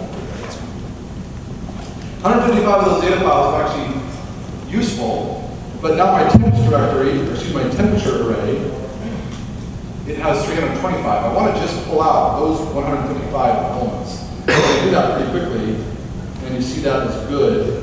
I just use something called, again, fancy indexing. I take all the dates, colon means everything in that dimension, then pass in this list that are all those particular elements out of that array, and return that. And now I have 155 locations. Now I want to make sure, because I have this parallel thing, and this is also something that pandas makes simpler, because with NumPy, I have this parallel names index. And I want to make sure I just return the versions that are kept. So name for name, names, if, I'll have to keep track of index at the same time. Enumerate names. Enumerate is an iterator that takes a sequence and returns not only the value, but also the index. Because I'm going to check if that index is being kept. And so those are now the corresponding names for the columns that I've selected from this data. So now I have this 6,634 dates, the 155 cities where there's enough that passes my stringent data requirements. Now I can do something with it. Right? So hopefully I have something more important to do than what I'm going to do is sort of really simple. And you can see I spent all my time trying to figure out how to clean up that data just to get this simple 2D array that I can do stuff with. Right? Yeah, that's the reality, unfortunately. That's a lot of work. All right, so one more thing. I want to get rid of the missing values, right? If I want to do statistics, do analysis, I don't want this minus 99 showing up and ruining everything. So I want to get rid of it. What do I do? Interpolation, really, is the thing to do. And I could have pulled out an interpolate library, like SciPy, and really probably should have for this demonstration. But I'm so enchanted with NumPy, I had to figure out another way to use it. Really, that's why. Because what I would have done without in the past is just I would pull out interpolation and try to fix that, use that. Or I would pull out the image from the SciPy library and use that and try to get rid of these negative 99s. But instead, let me just think what I would do if I were a loop. And I just, for every place in range, I kept track of day, and I kind of did this loop through the days. And if I found a negative 99, kept track of it, started there, and then just had to do some special code for it from the top or the bottom. I can't do linear interpolation. I have to just do a flat copy of the data. If I have a negative 99 at the start, there's nothing behind it to tell me what to interpolate to, so I just have to use this value. Same thing with the negative 99 at the the bottom. But if I'm in the middle and I've got data on either side, then I can interpolate across the block between my two decent values. So that's all I do.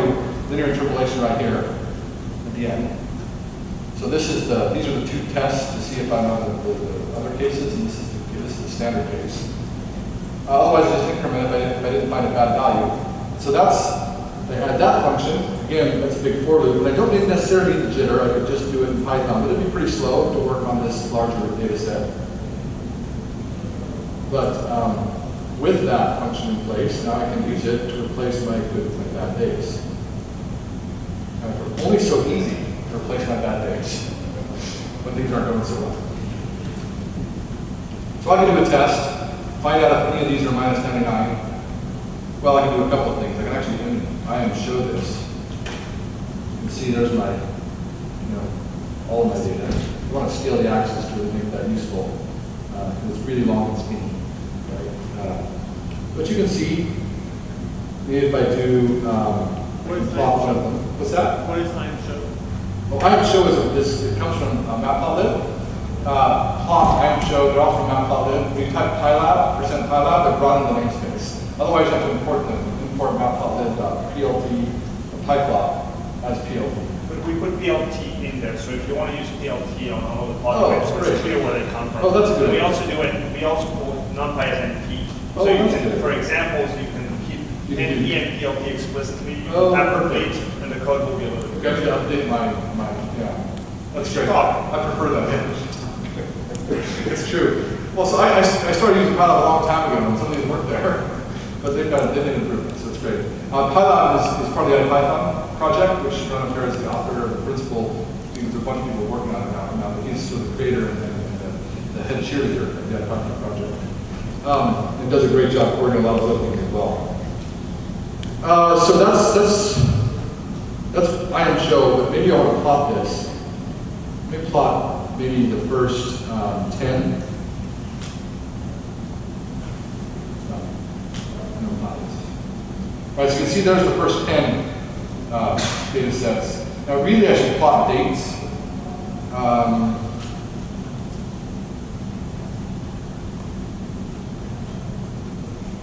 That work? No, I didn't use plot dates as much. Are you familiar with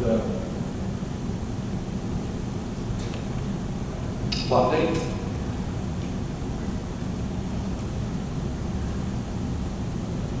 Good.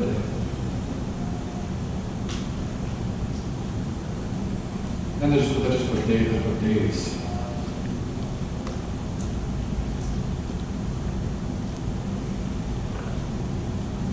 You can basically see this yearly cycle that we're seeing. Right? The temperature fluctuates every year over 20 years. So that's not quite. Let's just see that.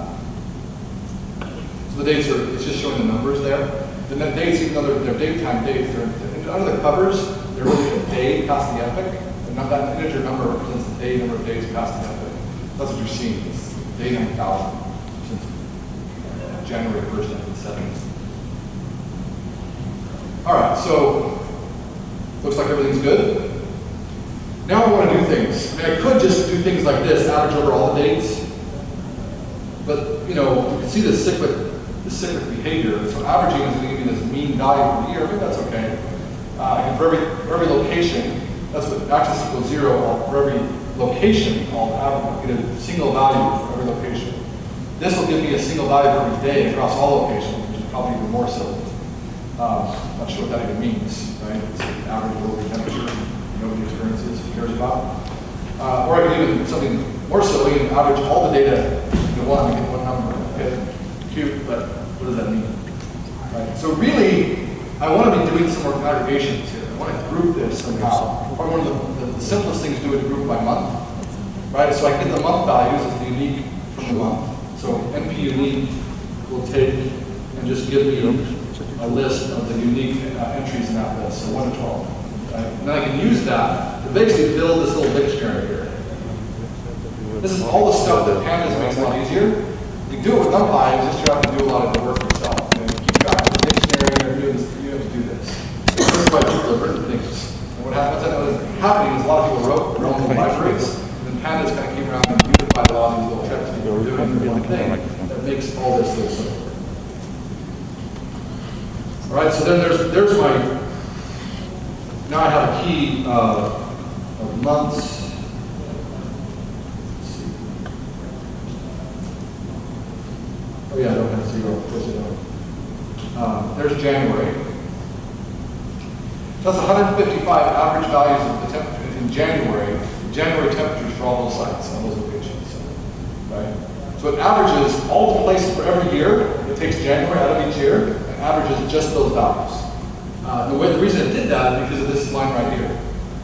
It created a mask where the month is equal to 1, 0, 1, 2, 3, 4, whatever it was, and then took all the values across the row.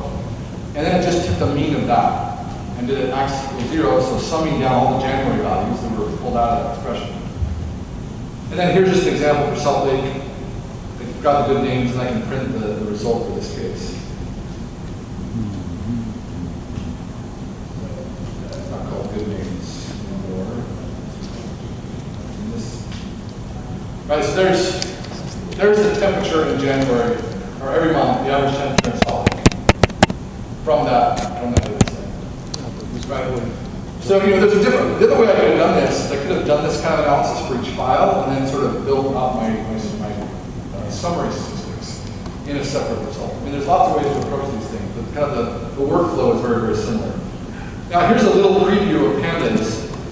Once I had that good data set, I could have also done the same thing by just using pandas, build a pandas data frame, handing my dates as the row index, and my good names as the column index, basically. And then just done a group by. Group by creates an object, and then I can calculate things with means, standard deviations, whatever. And so it essentially does the equivalent of all those maskings, but now I can do it with sort of simply, it's a lot simpler to write this, and it's not really think about this too. There's not much to keep track of in this. So this is useful. One reason, big reason pandas is useful. So I have to import pandas, first of all. A couple things I have to do. Change the name here. Never change names. My wife wants to change my child's middle name. I'm thinking, it's such a mess. I know what it's like to change names in the middle of a coding exercise. I hate to change names in the middle of a life. So here's pandas. You can see it gives me the same result. Sort of much simpler. Much simpler, I mean, somewhat simpler, right? There's several lines of code and some concepts to keep track of. Pandas keeps it all together. But underneath the covers, it's doing very similar things. It actually has a pretty optimal group by aggregation strategy that's more optimal than taking mask arrays and applying them everywhere. So there are some savings in memory as well that it does. So I do recommend it. Okay, so that was a very long example of sort of how you do data analysis and what some of the issues are and where some of the tools are. Big part of it is data munging, grabbing data and pulling it in and getting something. Now once you have it, there's a lot of things you can do. And we'll talk more about other ways to do data munging. I could have done this in parallel. Could have had multiple machines running, one on each turn. So it was fairly straightforward doing it on one node here. But I could have incorporated other nodes, all looking at the same file system and each working on different files. That's kind of the MapReduce paradigm. What if I didn't have 335? I would have had 300,000 that I was trying to do. And I could spin that off on 1,000 nodes, and each node spend about the same amount of time I just spent here on 300. Right? That's the kind of thing that you can start to do pretty quickly and pretty easily. Ben, are you ready to show some things? We're supposed to break at 10:50, right? Right, it's 10:50? Was it 10:20? It's 10:30 now, so we're past time if that's the case. It's a great time for a break, so if they have the break open, let's take it. Let's just verify that, because I think it's a great time for a break right now. Yeah, exactly. That's what I want to make sure is we're hitting that. So is it correct? 10:20 is the correct time? Great. Let's break now. We'll give you 10 extra minutes, so come back at 10:50, and we'll start again. Somehow I got the times wrong there, but it makes more sense to be in the middle. Yeah, in the email I thought it said that, but it didn't. Yeah, okay. Oh, yes. Yes. Is the capital Albania? Thank you very much. You get the prize. We'll put 2 entries in our, we're going to do away Lego sets. You can put 2 entries in.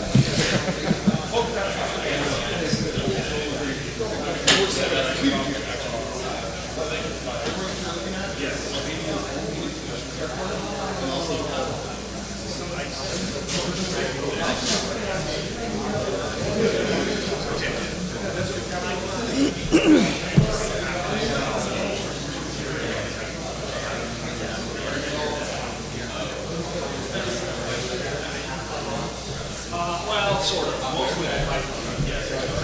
When you think you're stuck in that.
Has anybody been able to successfully log on to this? Or look at the IPython notebooks? Okay, great. Oh, and to make sure to use HTTPS for the IPython notebook as well. So this will actually be used later on. So we left off at pandas. Travis was giving a pretty compelling example of, in my opinion, kind of the limitations of NumPy for working with data. You can see the sort of pains that he was going through in order to do what should be relatively simple things, and this is actually where pandas comes in. And Wes has done kind of an incredible job at providing an object that makes sense for actually working with data. So there's two sort of main objects that, is that big enough? Two main objects that Pandas has. One is the series object. It's just a 1D labeled array It's actually a subclass of the ND array, and you can pass it a Python dict, just a float or a single value, or an ND array as well. And it just produces a very simple series. So let me import my things. And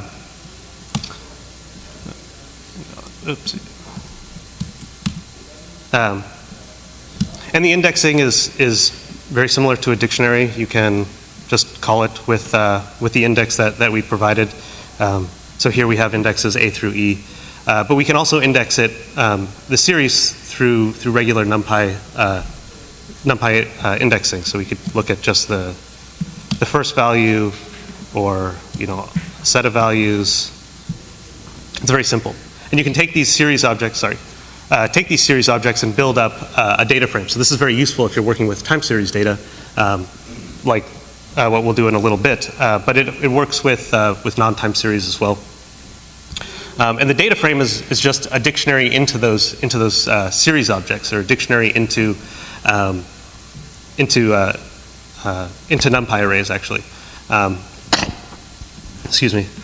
So here we just create two NumPy arrays. np.random produces random values between 0 and 1, and tell it to produce 5 of them. And I give it the index of A and number 2, just randomly, and I print it out. But I can also print out, in the same way of a series object, I can print out just the first column or just the second column. And I can also index into that array with the .ix operator. So in this case, I'm looking at the first 4 values for both columns 1 and 2. Does that make sense? Everybody following along? Great. And I can just add here, more columns. I can actually extend this out as far as I want. And the nice thing about the pandas indexing is that it actually it works quite well with the columns that we defined above. So, sorry, on my screen I can't. Oh yeah, there you go. So we have indexes 1, 2, 3, 4, and I can ask for the indexes 2 through 5. So it doesn't have to be indexing on value. It can be indexing on the keys or the column names. And I can also take just a cross section of that data if I ever need to. So here I take a cross section of 3. So in this case, I'm just taking the lines, right across here. Oh, I need to rerun it, and now I have the same values. The really great thing about pandas is that it has indexing by date time, which is incredibly useful if you ever want to look at just a month's worth of data, a day worth of data, some non-logical chunking worth of data. So I build up a date range object, and I use that to index just some random values. And then I can ask for just, here I'm building up 50 seconds worth of data. So I have 50 periods with frequency t, in which case t is minute data or tick data. As an aside, it works well with IPython Notebook, so I can get these very pretty columns here. And I can apply fast vectorized code, so I can take the square root of a set of the entire data frame. And then I can also describe it, in which case it produces some very nice statistics, the count, mean, standard deviation, quartiles and maximums. So this is sort of like where Pandas starts. I thought it would be a little bit more useful rather than just discussing kind of the interface and all the variety of functions that exist in Pandas. We kind of have a lot to cover, so I thought that maybe I would just do an example. I was given, and I think everybody should have this it's in the GitHub tutorial. This is time series data for a continuous glucose monitor. So if you know anybody or you yourself have type 1 diabetes, perhaps you're fortunate enough to have one of these glucose monitors that are on that sit adjacent to your body. It's somewhat like a beeper, and it monitors your blood glucose level every 5 minutes. It records those statistics. It also has an insulin pump that can be connected with it. So if you get low or too high, it knows how to respond appropriately. So I thought that we would play with some of this data. So the first thing that you want to do is load it. As you can see, it kind of throws up. So as Travis was illustrating over and over again, data is inherently messy. From wherever you get it, it's got lots of problems, and Pandas does a really great job of handling messy data.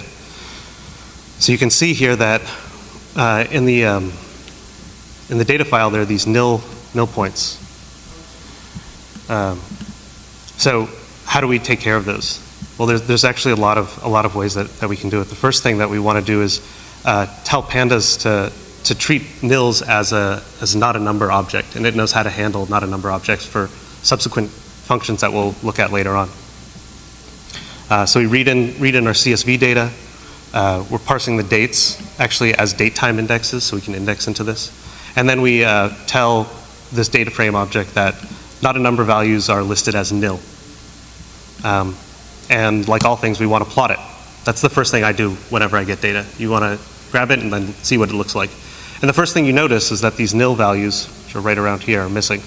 So why are those missing? Well, you have to get the sensor actually replaced every so often. And that when you get it replaced, that means it's no longer recording what those values are. And then it also has to recalibrate. So there are these time chunks that will be missing in all these data sets. So it's not just that it performed incorrectly, it's actually doing the right thing, but this is what we have to deal with. But we want to be able to perform operations across this entire data set. So how do we deal with missing values?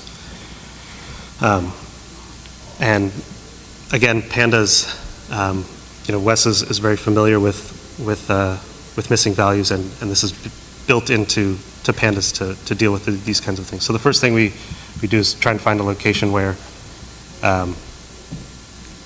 those missing values exist. We see that those nils are now replaced by not a numbers. Pandas knows how to handle that. So one option that we could do is actually just drop them. So we, here I tell the data frame object just drop along the row. So it drops every row that had a nil value. So if we look here in our, what should be regularly spaced 5-minute time points, we're jumping from 10:30 to almost 2 o'clock. So we've just dropped them. There's reasons why you'd want to do this. There's reasons why you wouldn't want to. If we can calculate the mean very easily and see that if we didn't drop them, we'd have problems calculating the mean. If we go, actually, later on when we go through other methods, we'll see that the mean calculations will be different if you did perhaps a forward fill or a backward fill or interpolate.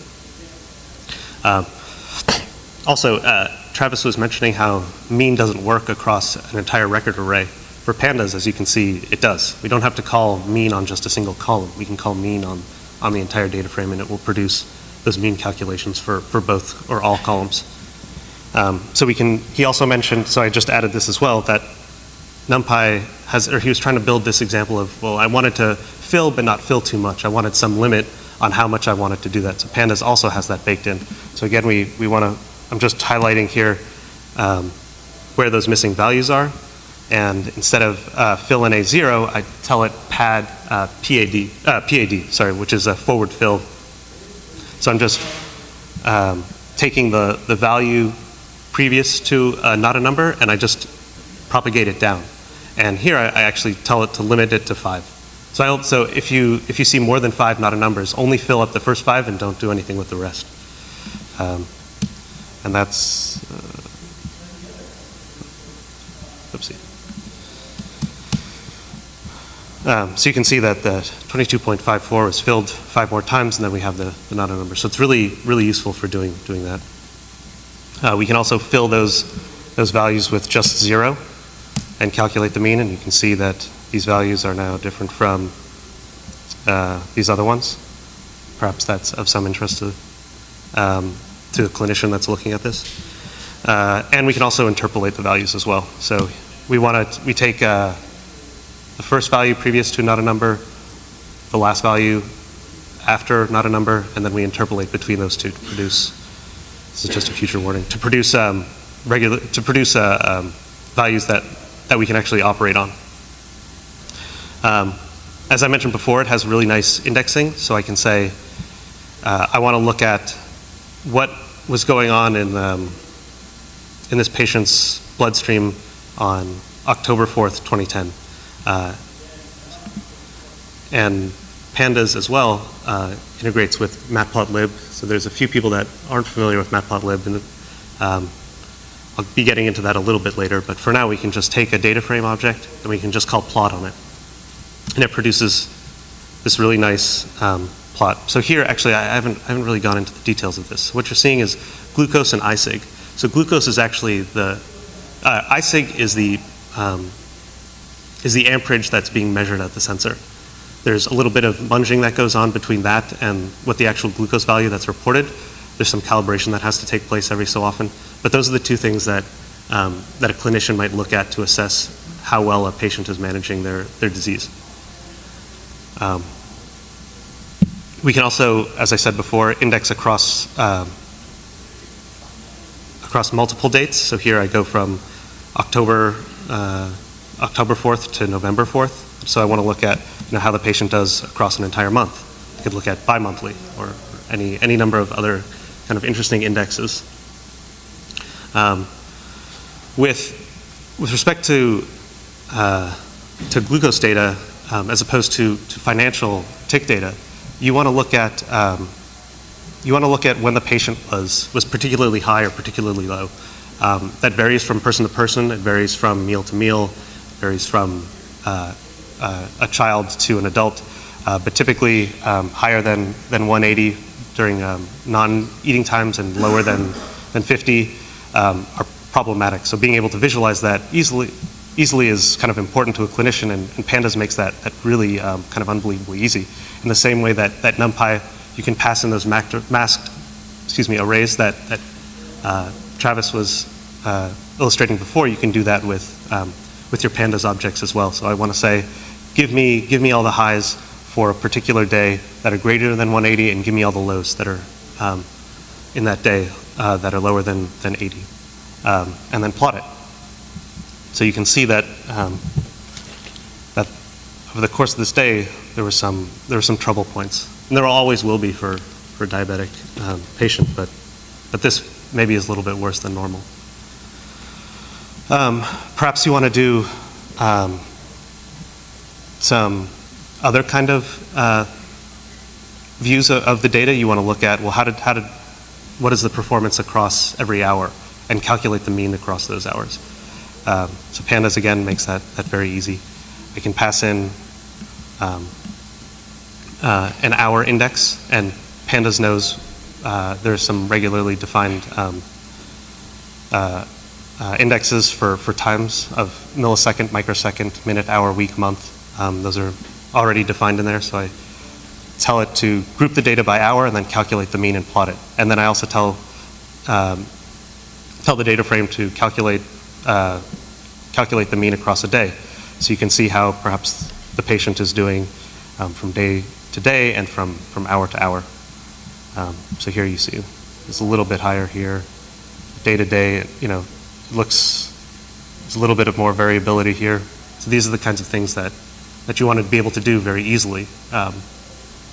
Doing this in NumPy is a little bit difficult. Pandas alleviates a lot of those problems. You perhaps want to resample the data. So the data was 5 minutes apart. You want to look at, well, how things change minute by minute, or hour by hour, or 35 minute by 35 minute, and do some amount of interpolating between 5 minutes to 35 minutes. Doing that is not difficult. We can create a date offset. In this case, I want to look at day of the week indexing, because perhaps you're a weekend warrior and your Saturdays are much more packed than your Mondays. And looking at that is perhaps informative for the clinician to assess what's going on. So here I have a date offset, and then I index. I have a date time object, and then I just iterate a loop from day to day, and then subsequently plot each day. So here's day 1, day 2, day 3, day 4, and perhaps I want to look at 35-minute parts of a single day. The reason I was doing this is because I thought, oh, maybe I could build build some kind of machine learning algorithm to see, well, what do your 35-minute chunks look like, and does that happen regularly? And I wanted to know how, I didn't get very far with this. This is just sort of the beginnings of it. But I wanted to know how good is a patient at estimating how much insulin they need to deliver and how much carbs they've just eaten. And I'll explain what those mean in a little bit more. There's also computational tools that are built into pandas as well. So you don't have to write your rolling statistics, basically. There's rolling count, rolling sum, rolling mean. There's a whole host of them. Wes has actually done a really great job of providing good documentation. And actually, I haven't plugged it yet, but his book is actually, it's pretty incredible. It's a very well-written book. It's very accessible, lots of really good examples. So here I'm just calculating the rolling mean the same date with a window of 10. And then you want to look at, well, how do I add data from other sources? So in that same directory, there's this file called the Bolus Wizard Estimate. So if you have the glucose pump, or sorry, if you have the glucose monitor, you might also have an insulin pump that's attached to the monitor as well. The way this works is the patient, you're constantly monitoring what your blood glucose is, and you want a device that can deliver insulin so you don't have to manage it yourself. So you want to offload a lot of the problems onto this device, but it still requires a lot of human input. So in this case, what the user does is they estimate the amount of food that they've just eaten. And actually, it's not just the food, it's really the carbs that they absorb. To give you an idea of the difficulty of this problem, if everybody in this room ate an apple, your blood glucose would spike. But that's mitigated if you put some peanut butter on it. So trying to assess what your blood glucose will be in response to any meal or snack is a rather difficult problem. And it's one that you sort of have to kind of oscillate into what should happen. So we, again, just load the data. It's a time series data set. There's some timers here to know that the insulin pump can automatically deliver a bolus or an insulin injection if you get too high, or to set off an alarm if you get too low. This is the amount of bolus that was delivered, the carb ratio that's calculated, and can you see this? That's not scrolling over for me. And this is what the user estimated they ate. So people with type 1 diabetes become very familiar with these values. For me, I'm not as familiar with it. You want to look at, I'm plotting the same day's worth of data, and I also, on top of it, plot what the bolus input was and what the estimate for the carb input was. Can everybody see these magenta dots and the green dots? So the important thing to notice here is that, so this is over the course of a day. This is actually a 14-year-old patient. At around 7 o'clock, they wake up, they eat some food, and they get some, the insulin pump delivers some insulin. They get a little high here, but nothing that's too severe. They eat around lunch. So they go up a little bit, and they've correctly estimated the amount of insulin, or the amount of carbs that they've eaten. There's a bolus here. It's not terrible. And then here's where things get a little tricky. At 6 o'clock, around dinner time, the patient has 2 small meals and a little bit of insulin is delivered. What you see here is another bolus injection at around 10 o'clock, and then another one at 11. So in this case, the patient actually hasn't estimated the amount of carbs that they've eaten, and their blood glucose is rising extremely fast, and that can be dangerous. Pandas makes it very easy to derive that kind of inference, to be able to extract these CSV files, munge the data accordingly, and then plot it. And that's largely what I use it for. We're going to get into scikit-learn in a little bit. And I like to, the data frame object is something that I'm quite familiar with, and it lets me manipulate the data in ways that are very novel. But interfacing with other libraries, they don't know what the pandas object is. They don't know the data frame object or the series object. So it's important to know how to get those values out, how to reduce that data frame back to a NumPy array. And these are sort of standard methods of getting it out.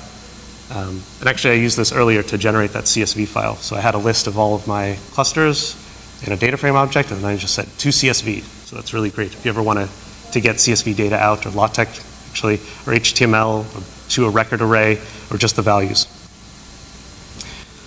So we're going to take a small aside back to NumPy.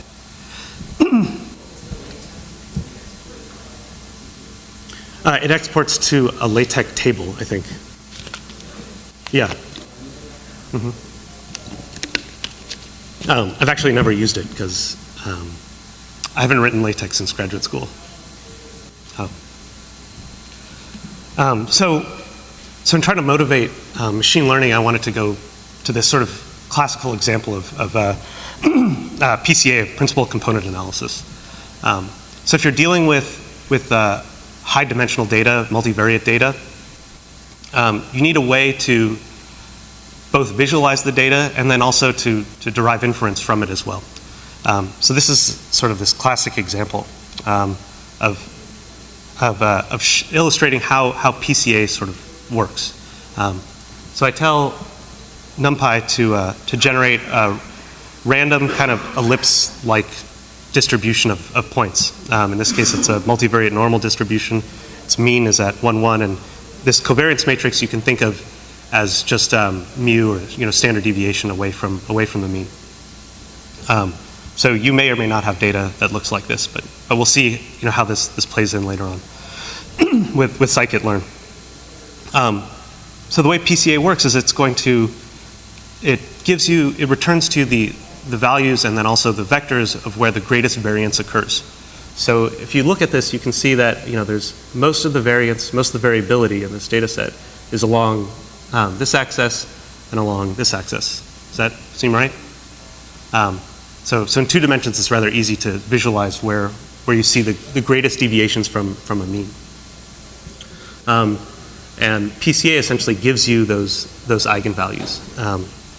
So to do that, I have to calculate covariance matrix of the d-mean values of all these data points. I'm going to go through this a little quickly because I want to get to other things. And NumPy has nice eigenvalue and eigenvector calculations, so I can hand it this covariance matrix. As an aside, what is delivered, both the vectors and the values, are not necessarily ordered, so I have to call argsort and order them. I can calculate the angle of rotation based on the 2 vectors that it's delivered. So if I take the dot product between here and here, I can get what the angle is between them. And then I can also calculate, or here I'm sort of faking an ellipse, because eventually what I want to do is plot this, right? I want to take those eigenvectors and calculate, well, what is the encompassing ellipse that encompasses the entire data set here. So I want to draw something that looks like this. So NumPy lets me do that. It's a little bit of effort, but these are the sort of things that you would do if you have high dimensional data. You do this kind of operation on it. In 2D, it's very easy to visualize. As you get past 2D to 3D, 4D, 11D data, as you get into sort of hardcore machine learning and your feature set grows to 40 or 100, you can't visualize it. But you want to be able to reduce your data down to 2 dimensions to say, these are the vectors that most describe how the data is oriented. And that's generally what PCA does. So we're going to use this in a scikit-learn example. So this is also a classic example. It's built into scikit-learn, which is a full-featured Python machine learning library. Jake Vanderplas, who's here, is one of the main contributors to it. I don't know, is Olivier here? Yes, they're teaching. They're having a whole session on scikit-learn. They're having a beginner one right now. Okay. They're teaching an advanced one this afternoon. Okay. Olivier is teaching an Okay. There's lots of videos. I encourage you to look at them. This is just a brief overview into one of the standard things that you can do with it. I think, do you know when the IRIS data set was first measured? In the 70s? 93? 1930s? Oh, 1930s. Okay, so a gentleman scientist, or actually a full botanist, sat down and measured these 4 features. I like to think of them as, in machine learning language, you often break things up into features and classes. I have a physics background, so I like to think of just measurements and things of those measurements, or just types. So he measured the sepal length, the sepal width, the petal length, and the petal width in centimeters for all of a wide variety of irises. And he tried to classify them between these 3 different types of irises, the Cetosota, versicolor, and virginica. So I also wanted to actually just take a break and mention how awesome IPython Notebook is. So scikit-learn has a lot of data that's already built into it that you can easily just import. So I can call, let's see. What was the command? Oh, ds, sorry. ds stopped. Oh, maybe that's not it. Before it gave me a list of all the, oh, well, I guess here it is. A list of all the data sets that are in here. So there's Olivetti faces, sorry. There's emails, I think, from the Enron email database. There's this IRIS data set. I encourage everybody to go and look at all these things. It's a really great way to get into machine learning. And there's lots of examples on the scikit-learn database. So in this case, I'm looking at just the IRIS data set. So I call load IRIS, and it loads it into this kind of weird object. So what is it? So I look at IRIS data, and it's this NumPy array of floats. And the columns of this are going to be, if we scroll back up, they're going to be these sepal length and widths and petal lengths and widths. So I have a NumPy array, let's see. And then here are the targets of it. This is already classified data, so we know that this one is exactly Cetosota and this one is Virginica. But that's not the way I think about data. I want it back into one singular object that I can easily inspect over and over again. So I take the IRIS data and I just pack it right back into a data frame object, and it's indexed by those features, those measurements. Oh, maybe I should actually load these things. Okay, so I have df, and then I can look at, actually,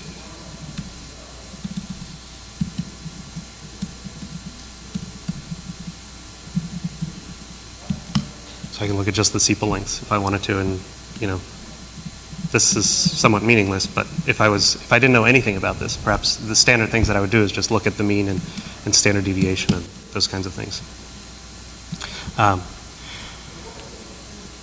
So with multivariate data, the thing that I like to do first is actually a common visualization technique called parallel coordinates. Oh, sorry, I should say that I've also replaced the 0, 1, and 2 with the actual name Cetosota virginica, because I can't remember what 0 corresponds with, and I want to actually know a little bit more about that data than just the values. And I called join on it to bring the IRIS back to bring those the target names into the original data frame. So if let's see. So I have this data frame object of the IRIS, and then I join that data frame object with the original IRIS data sets, and I have this new column here, types, and that has all the corresponding types to it. So Pandas has this plotting technique already built into it. It's a very common one. It's called parallel coordinates. The basic idea is that I connect data points at each of the columns to one another. So I take the sepal length of each of the classes, and I put it at whatever that numerical value is, and then I correspondingly do the same thing to all the other columns. And what this tells me, or what you can sometimes, if you're lucky, get out of this is see that there's some amount of separation at these two features. So we took this multivariate data that we couldn't visualize in 4D, and as you get to as I said before, as you get to higher dimensions, you want to be able to inspect, whether or not some kind of classification in the future is possible. You want to see if there's separation along an axis that you otherwise wouldn't be able to see. So you see that there is this kind of nice separation between petal length and petal width. Another common plotting technique, although I've actually never used it, but it produces rather pretty images, is a rad-viz, where the separation is actually a spring constant that's proportional to the actual numerical value. So again, you see that the sepal width is significantly separated in this kind of force-like object. So these are just tools that help you inform what subsequent kind of analysis that you can do. In our case, we're going to be performing some clustering on it to see if we can say these objects that have these kinds of measurements are here, and these objects that have these kinds of measurements are over here. So again, we see that nice separation. But how do we actually take that 4D data and actually reduce it down to those two dimensions? We have to use PCA on it. So every new iris that we measure, we calculate the principal components of what that is, and then feed it to a clustering algorithm. So scikit-learn has PCA already built into it. We don't have to build up our NumPy function anymore. So as I said before, we need to get the data back out of our pandas column, our pandas data frame. And if you recall, it's the first 4 entries. So here I just pull it out and I give it the variable name features, which is, again, a common to the language of machine learning. And then I call PCA on it, and I tell it that I want 2 components back. So I could ask for the three components, but really I'm just looking for the 2 largest eigenvectors that accurately describe or most describe the data. And I can look at what those components are. So it's going to be a 4D eigenvector, and what those values are. They call it explained variance ratio. And if we added those together, you can see that in this case, in PCA, if you summed up all of the eigenvalues, they should sum to 1. Here, we see that it almost sums to 1. So we're getting pretty good coverage or a good explanation of what these 2 vectors can characterize. Yes? Whiten? Oh, so whiten is just a cleaning technique. We could just, it's actually, Travis, do you know it off the top of your head? It's like the square root of, where's Travis? Oh, do you know what the whitening function is? You calculate the d-mean value and square root something rather something like that. I don't know it off the top of my head, but it's a standard kind of cleaning of data. Variance times something like that. Yeah. Square root of variance. You do to a small composition. Yeah. Yeah. We could have made this false. I think the standard is false, so we could have. Yeah. So the components will shift a little bit, but everything else will be the same. Okay. And then we want to project those features into this new 2D space. So we have our 2 eigenvectors that are like this. We have a new data point, and we have to project into that new dimension, or those two vectors that characterize this other dimension. And then now we can use k-means on PCA. We've reduced this 4D data, and we can reduce ND data down to 2 vectors, and then call clustering on top of these two dimensions.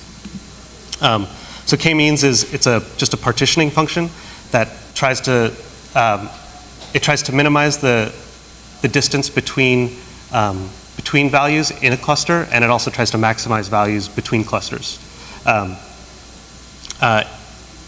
With that said, you have to know how many clusters you're looking for. And there's a number of techniques, scikit-learn has a number of techniques as well that's built into it to help you figure out how many clusters your data set has.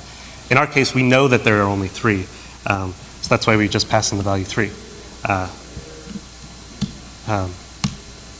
Oopsie. I have to call these guys up here.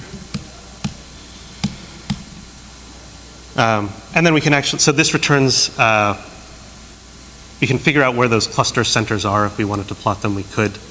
But the main thing that you want to do, and this is actually just ripped right from the scikit-learn website, is you want to visualize where those clusters exist and then color them accordingly.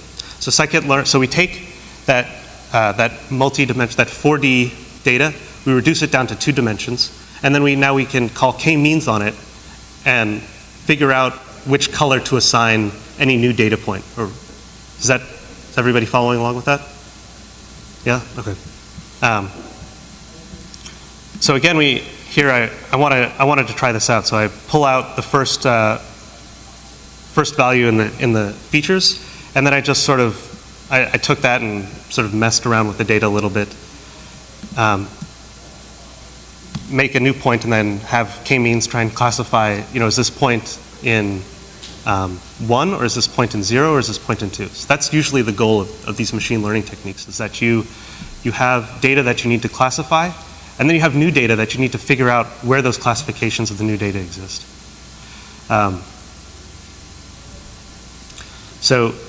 This is, machine learning covers a lot more ground than what I have. I encourage everybody to go to the scikit-learn website and actually watch Jake and Olivier's talk later, or actually watch their previous talks.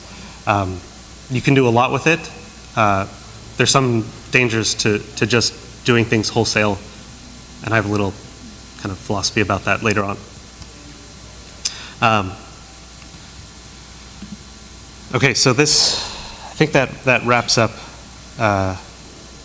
these sort of local tools, pandas and scikit-learn. I wanted to take a brief aside and look at what happens when data is too big to deal with, and how I handle some of those things. All right. So on those nodes, I said before, so Disco and Hadoop are both installed on them. So you'll be able to run both Hadoop jobs or Disco jobs. You might have to set permission on the RSA key if UBS is that high. Set the permission on that to be read-only for the user instead of globally readable. Oh, yeah. Sorry, yeah, so that's, I think it's 400? Yeah, so 4 is read-only and then 00. So if you do chmod on the key, that'll reduce it to read-only. Okay, so what is large data? And I gave this talk earlier at SIAM with Fernando, and he used the word large data as a way to kind of get away from the hype of big data. It's just, this is data that is large. It's not attached to these sort of common marketing terms of big data. So for a lot of people, it's data that can't fit into Excel. The data's, if it can't fit into Excel, I can't do anything with it. Hopefully, I don't think that applies to anybody here, but there is that population of people, and the only way to fix it is to increase the amount of memory. For a lot of other people, if it can't fit into an R data frame or a Pandas data frame, I can only increase the memory. There's some techniques to help you get around that with PyTables and HDFS. HDF5, but again, usually you're just sort of stuck with, well, I have to increase the memory in order to operate on my data. And then if it can't fit into memory, if we're using NumPy arrays, or if it's just the size of it, of the object is 10 terabytes, you don't have a 10 terabyte machine, and you can only increase the memory. So we're going to be talking about these techniques to help out when data gets so big that you can't fit it on a single machine, or if you could, it can be more efficient if you spread out the data across several machines and operated on it in parallel. So there's, are there any questions? Oh, that's good. So we'll look at HDFS is the underlying file system to Hadoop. DDFS is the underlying file system to Disco. AWS has, just as a plug for AWS, I guess, they have kind of an, I don't know what the size limit on S3 is, but it's quite large. But you can just keep on sending data up to the cloud and storing it there. And they also have a new product out called Redshift, which supposedly is an infinitely expandable Postgres database. So you can make your database as many columns as you want, but that only works well for structured data. So MapReduce is this problem to help distribute computation and distribute the data.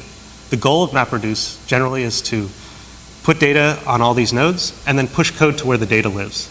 And that happens through either the Hadoop machinery or the Disco machinery. It's largely the same. It's just some job scheduler that knows where the data is and then pushes code to it. So typically you start with a bunch of data that's split into records. Oh, sorry. You start off with a bunch of data. You split each record into a key value pair. So if it's a log file, I might want to index off of the time. So in which case the key is the time and the data is what happened in that instance, what that click was. And then I collect all of the keys into a single bucket. There's an optional sort. I think Hadoop is a forced sort. Are there Hadoop people in here? Does Hadoop do a forced sort? I think it. So I think Disco is optional. By the way, I'm sort of more in the Disco camp side of things, and I'm more familiar with that than Hadoop, but we can get into that in a little bit. And then those buckets are then passed to a reducer, and they're operated on, and the result is returned. So it's a fairly simple algorithm. The MapReduce workflow sort of looks like this. If I have 4 nodes in my cluster, I distribute those key value pairs to my mappers. Oh, sorry, my mappers produce. I distribute. Excuse me. The data is split into these into the map nodes. Those nodes produce key value pairs and send it off to the reducers. They produce those key value pairs and produce buckets, and those buckets are delivered to reducers. And then I can actually chain these jobs one after another. If you notice here, all the lines are crisscrossing. So there's actually lots of network traffic. So if you're passing around very large files, you're not going to get the efficiency gains that you think you should out of MapReduce. Yeah, so it's really good to be aware of the limitations of any new algorithm or any new popular thing that's going on. So everybody here loves Python. So it's a party. Both works with Disco is written in Python and Erlang, and Hadoop is Java, but it has a Python streaming interface to it. And you can add in all the libraries that you love to use. So in your map steps or in your reduce steps, you can pull in the libraries that exist on every node, hopefully. So NumPy, SciPy, Pandas, scikit-learn, OpenCV. And I've used actually all of them in MapReduce steps, and it's very easy. It's just like you were operating it on a single machine. You just call import on those things, and we'll actually do that in a little bit. So here's this sort of canonical example of the hello world of MapReduce's word counting. It's rather boring, but I suppose we have to go through it. So you have a corpus of text. You want to count how many unique words are in that, or how many words are in that text of a unique ID. So how many thes, how many a's, how many happies. In this case, I was trying to figure out, so in this example I was doing, I was trying to figure out if you could characterize Sherlock Holmes versus Poirot and see, what kinds of questions these two inspectors used. That went nowhere, as a lot of data analysis or data science kind of happens. But the job is quite compact. You can see, I don't have a mouse, but the map step takes in a line, it splits that line into words, and then you key off of the word and you add the value, and the value is 1. So it's, right? So the key is the word, the value is 1. In my reduce step, I collect all the words of the same kind, and I sum up all of those values. So this KV group will produce the word and the count for each word, and count is actually just a list, and I call sum on that list. And then I return the results. Oh, there's some nice highlighting too. The static methods, if you're not a big Python developer, don't worry about it. These are just sort of boilerplate things that you have to do in order to get Disco to work. And the input files, actually, in this case, they're just text files, but they could be HTTP addresses, they could be S3 addresses, and they could be files that live on these distributed file systems. How much time do I have left? 45, okay, great. So again, chaining jobs is really where you get the power out of MapReduce. You want to feed step 1 into step 2 into step 3, so you don't have to ever come back out, think about it, and go back in.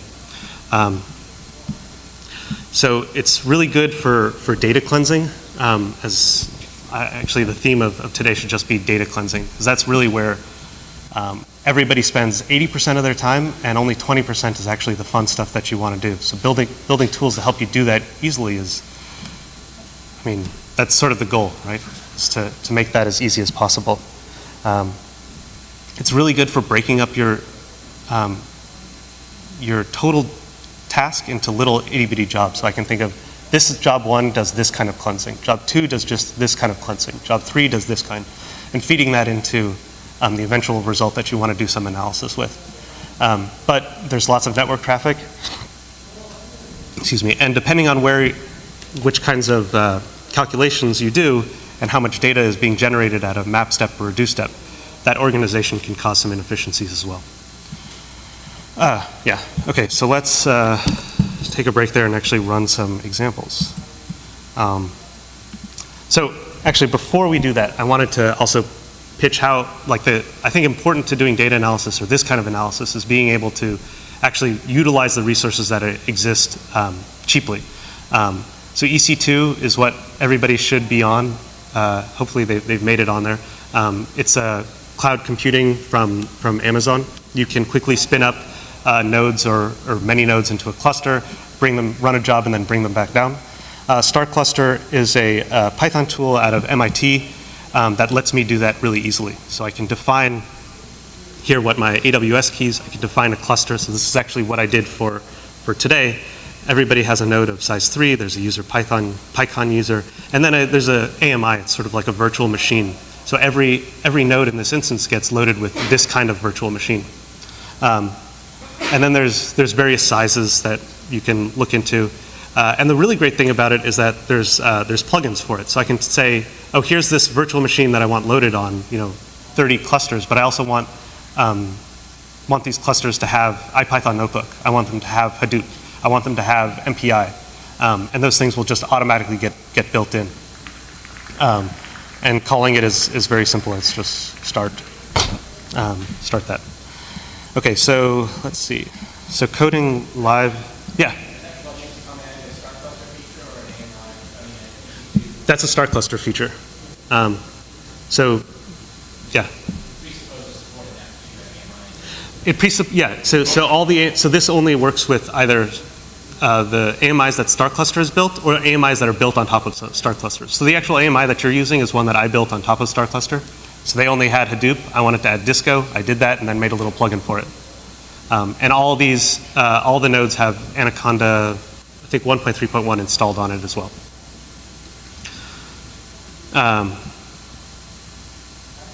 So in that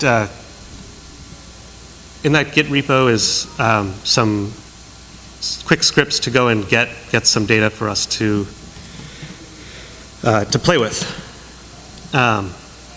So if you want to partner up with somebody, you could go grab this data. So we're gonna play with some Bitly data. So Bitly is the URL shortening service. They made all their any URLs that end in .gov or .mil, they made publicly available. So if we went to measured voice, we went here.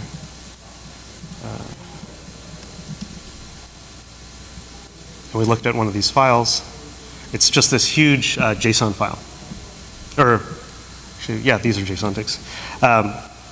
And it's a really great way to get into sort of large data problems with being able to sort of do things in a way that's somewhat tenable. So we're not going to run an example that's going to take 3 hours. We're going to do something that's 2 seconds, but is a little bit more interactive. But these are the sort of things that you might do with it. So I've already downloaded all the data, or downloaded a bunch of data. Let's see, here's my cheat sheet.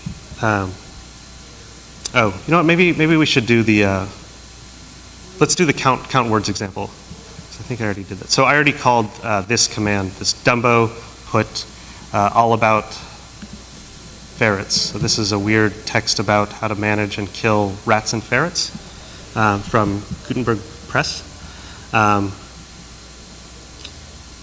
Yeah, actually, so this is what the job looks like. Everybody should have this. Should be in the Git repo as well. So it's a little bit more compact than Disco even.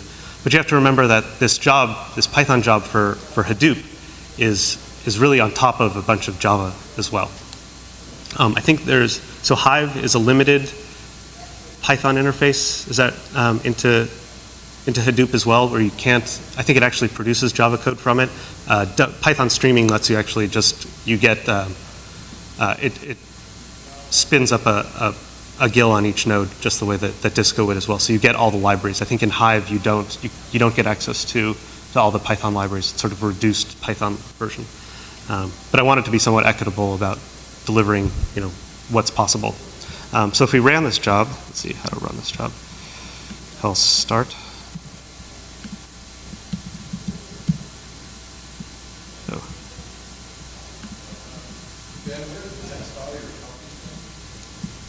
Sorry, say that? That's in the Git repo. It should be Hadoop. It's called Hadoop_word count.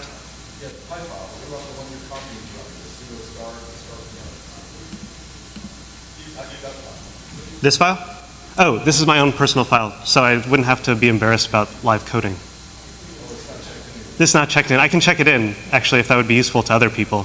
Yeah, I'll do that as soon as I'm done. Those are the key commands that most others Yeah, I guess that's true.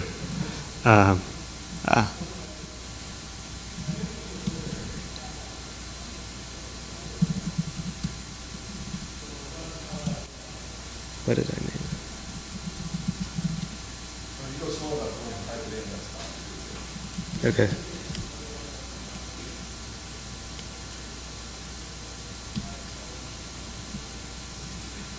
Oh. So I'm logging back in. Oh yeah. I don't know why all the.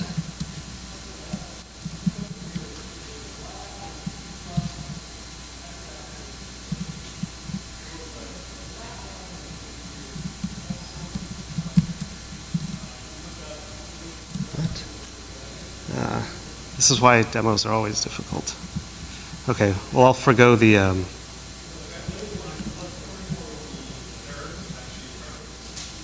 oh, okay. Is the text file mounted in this tutorial? Yeah. Oh,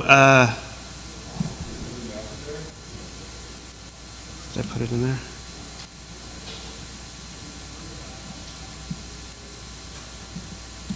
Okay. You know what?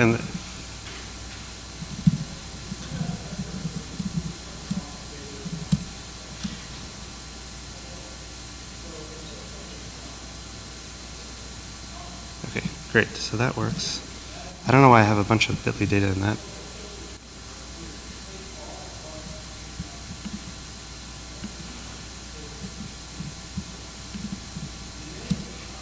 Okay. Oh, it doesn't. Oh, shoot. In trying to bring up everybody's nodes, I accidentally brought up the one that had everything all cleanly laid out. So this one's a little bit messy. So I guess we'll just run the Disco job. So we have the same thing that you saw before.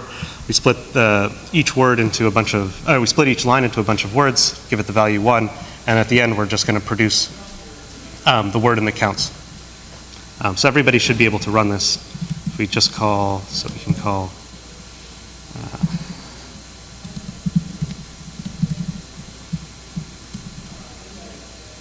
what? Oh, there we go.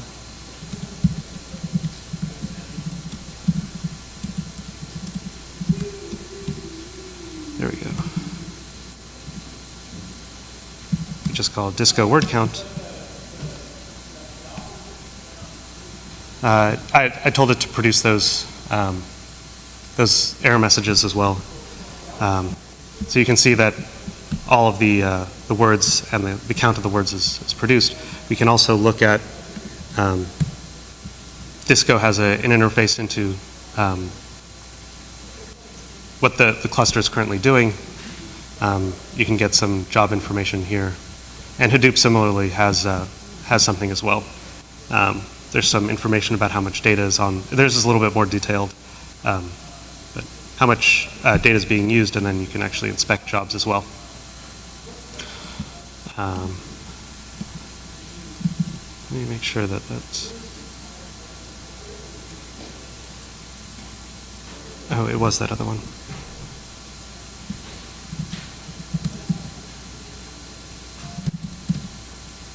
Yeah, okay.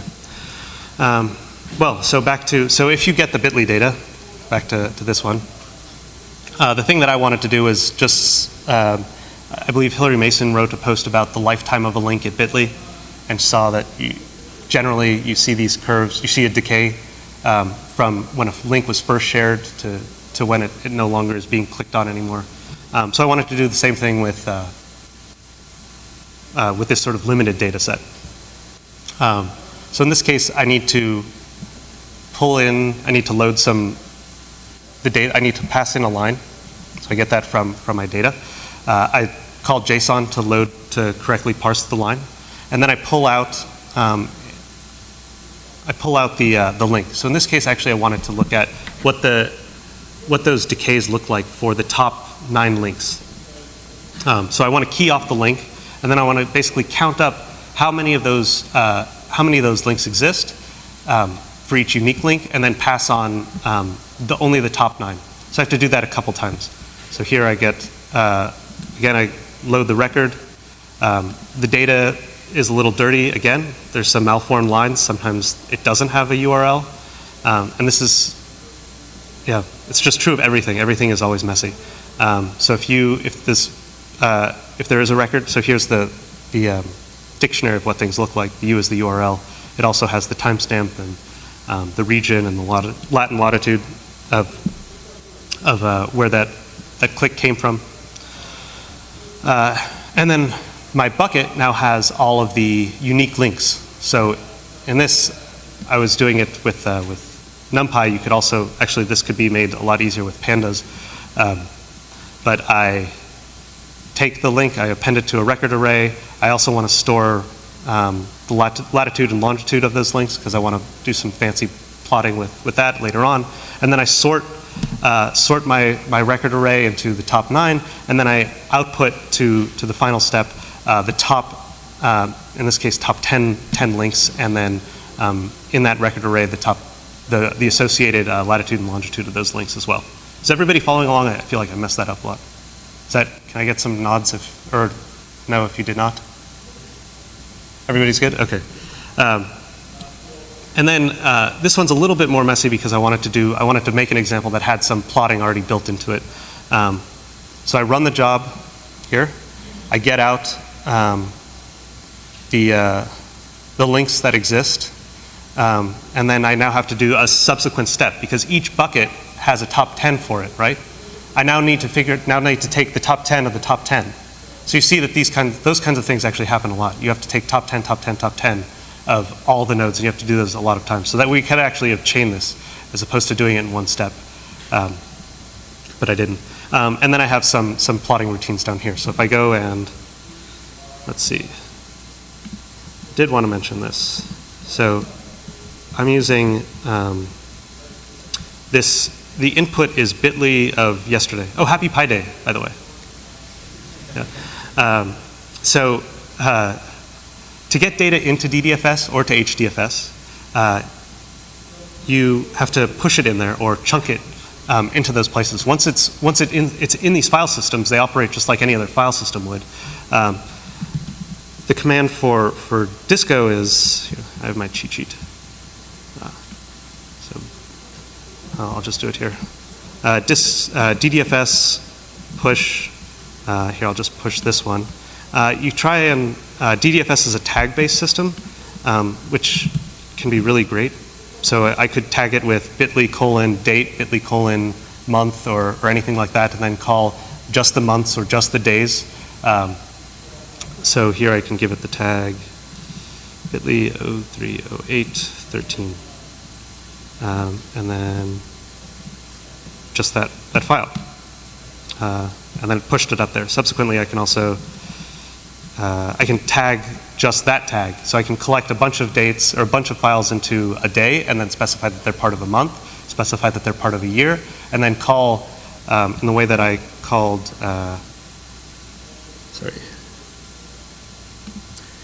bit.ly 0313, I could call 03 or the entire month or the entire year. And the job scheduler within Disco or within Hadoop knows how to distribute the correct jobs to be run on the maps. So all that is obfuscated from you. You don't have to worry about it. But that's why we use other people's tools, because we want to get to the stuff that we want to do. So it's an abstraction that makes your life a lot easier, hopefully. So running this actually it goes pretty quickly, so I'm doing it for a day's worth of data, but it's a lot of files. Goes through the map step, goes through a do step, counts everything, and then it produces these URLs and the subsequent counts for them. So let's see what, I haven't actually run this. Oh, actually, let's look at this one. I did run this actually. So Ohio. So this was the top link that was shared through bit.ly with a .gov suffix yesterday. So what was it? Oh, I'm not online. Oh, okay. So failure to report the crime of knowledge. It's not very interesting. There's a lot of NASA links that are in here. There's a lot of CDC and NIH. You can see sort of how the world is kind of looking at the US government's data. And it produces these images as well. I've already downloaded them, so why don't I just open them up? Let's see.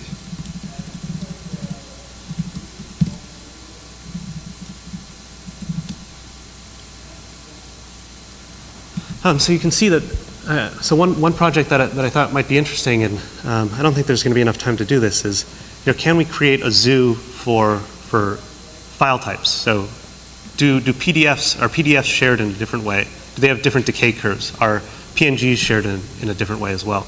So you can see that everybody has this decay. There's a link is shared, and then a bunch of people look at it, and then that's sort of it.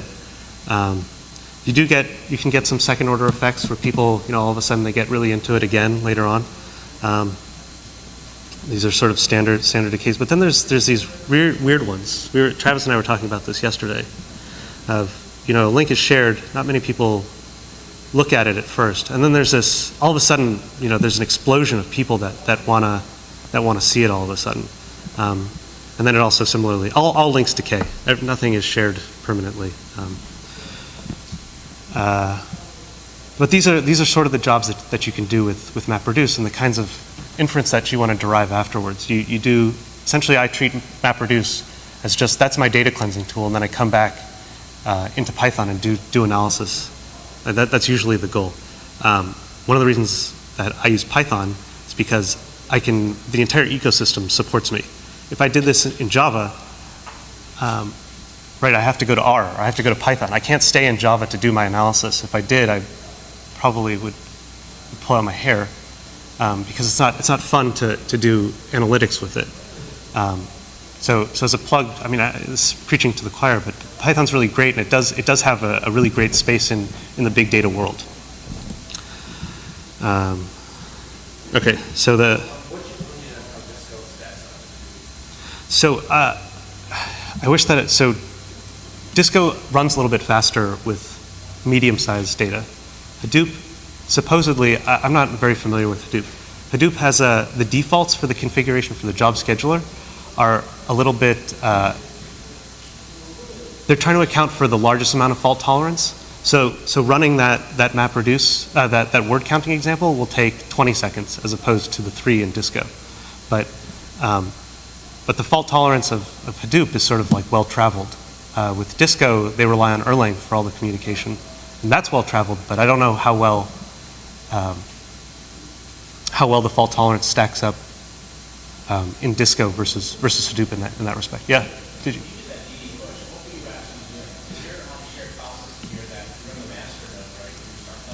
Yeah. That's a very good question. So I want to look at, so I called it this one. So what happens when you push data? So the question was, what happens when you push data into this shared file system? So I called that DDFS push tag and then the file. I can look at what that, let's see, what happened to that file. Oh, maybe it's blobs, is that it?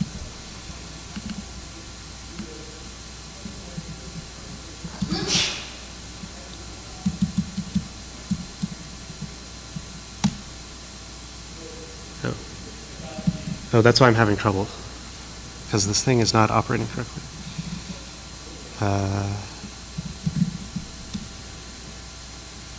This push tags DFS. Yeah. So what should have happened? Actually, I can just log into one of the other ones, right? So what should happen actually is that as soon as you push data, as soon as you call push, it will replicate the data across all. Across the entire file system. So that's the way that these job schedulers can leverage pushing code to data because the data is already distributed for you. Yeah. Across the entire network. Right. So you can adjust that replication factor if you want to. You might not want, I mean, the standard is sort of 3, but you might want to increase it or decrease it accordingly. And then the job scheduler knows, you know, it was replicated on this node and this node, but not these other ones over here. That's right. Yeah. As a plug for IPython Parallel, if you don't have the problem of so somebody was mentioning that they have a sensor array of networks and the data on those networks is local. You don't have to push that into DDFS and share it. You can just call IPython Parallel and have the same bit of code run on all those nodes operating on the data if it was data that didn't need to communicate with one another, and then that job would be submitted. So MapReduce actually isn't necessarily always the solution. IPython Parallel has a great place in this distributed Python world. I'll come back to this at the end just because I want to keep going. Is that okay? Okay. Oh, right. So the other thing that was created from this file were these geolocation from this job. So the other thing that was created from this job was these a time series of geolocation data. So perhaps you want to visualize what happened to the link across space and time. Matplotlib gives you a tool to do that. And actually, Jake Vanderplas sort of motivated this because he posted some really great tutorials on how to use Matplotlib's animate. So you can make little movies. Actually, let's see if I can get a movie going. Oh wait, no, basemap is not stalled. Sorry. To do this basemap, I would need basemap installed on here, which is not.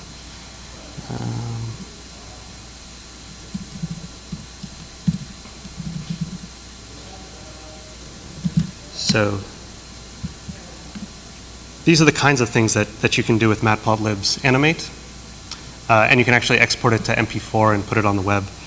So I want to do the same thing here. Instead of just coloring and having them disappear, I want to plot a link where that was in the world, and then have it decay away over time. So I can get a sense of most of the people that were clicking on this link were in this region of the world. And there's a lot of fancy ones that are shared on the web. So Matplotlib animation is the way that we do this. Let's see. But first we need to get, we need to use Matplotlib's base map in order to visualize what the world looks like, and then be able to easily deliver a new latitude and longitude point and put it on that map accordingly. So we're looking for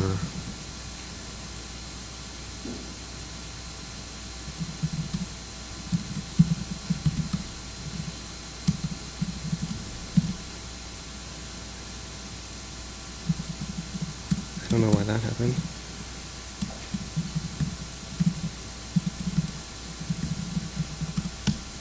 We're looking for something that looks like this, right? So in this case, this is the, I'm an enlightened person, so I use the Robin projection and not the Mercator projection for you map fans out there.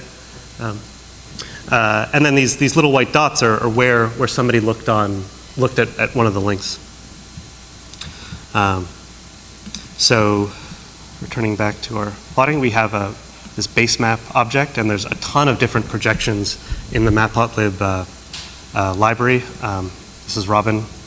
There's a bunch of template code for this, or template options. I don't really know what all of them are. Usually I just copy and paste and then change some of the colors around. But generally the idea is that you can draw boundaries, you can draw coastlines, you can draw the continents, and then you can fill them with different colors.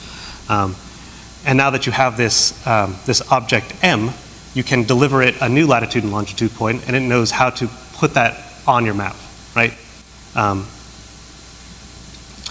So I fill the map up, I create a map-like object, and then I go through one of my CSV files, and then I just add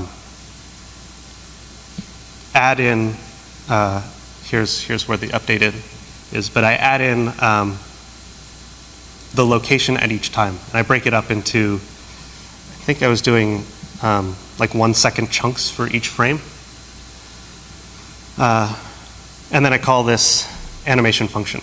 So this code, I mean, there's some details to this code that aren't really inherently interesting for data analysis. I think it's just important to sort of be able to get access to the code so it's on GitHub, and then be able to use it for yourself. In the end, it produces a nice little movie.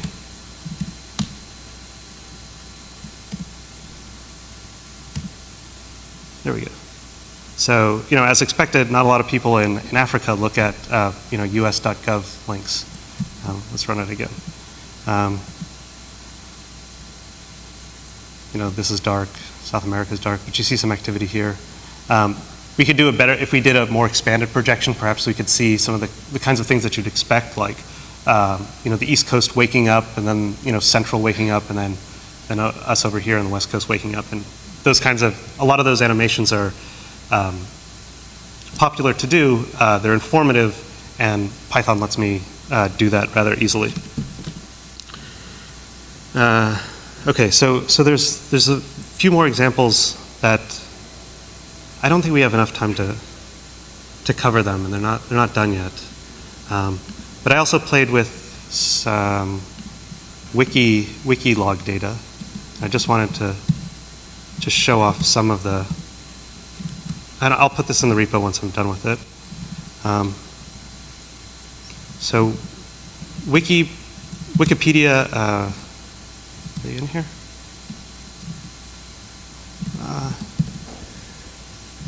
There we go, Wikilog processor.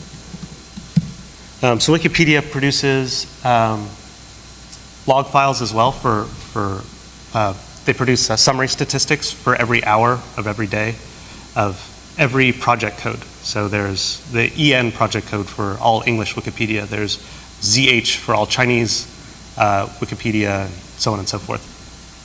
And then in the file it has the project code, the page that was viewed, the number of times it was viewed in that hour, and then the number of bytes that were delivered to the user. Basically how many, how big the file is. So I thought it might be, in this case it's, and I'm sorry that this is not yet available to everybody, but I wanted to see if you could infer infer the UTC shift, right? Where they are in time based on what their viewing habits were. So if we look at, let's see, the English and French. So this is typically what you'll see for any kind of large site. You'll see this kind of behavior, this sort of like heartbeat kind of effect. This is plotted over an entire week, and then normalized, so I could plot them one against one another. English and French, French is used all over the world. English is used a little all over the world, so it's a little hard to infer necessarily where they're located. But you can see that there's a little bit of a shift between France and U.S. So that one didn't work out that well. Let's see. There's Dutch and German. They're in the same time zone. Their kind of views are right on top of one another. So if you didn't know anything about those two countries, you'd infer that they're located basically in the same spot, and they have the same kind of viewing behavior. They wake up in the morning, they view for a while, and then they go to sleep. Let's see, and then let's see. Let's look at one last one. So Chinese and Japanese. What's odd about this, as opposed to the other projects, is that Japan has this extra bump. Right at night, all of a sudden, Wikipedia viewing explodes, and then it dies down. You don't see that in a lot of other countries. But so I was sort of interested in doing that. But that MapReduce job is actually fairly straightforward. Here's the here we go. Keyblock processing.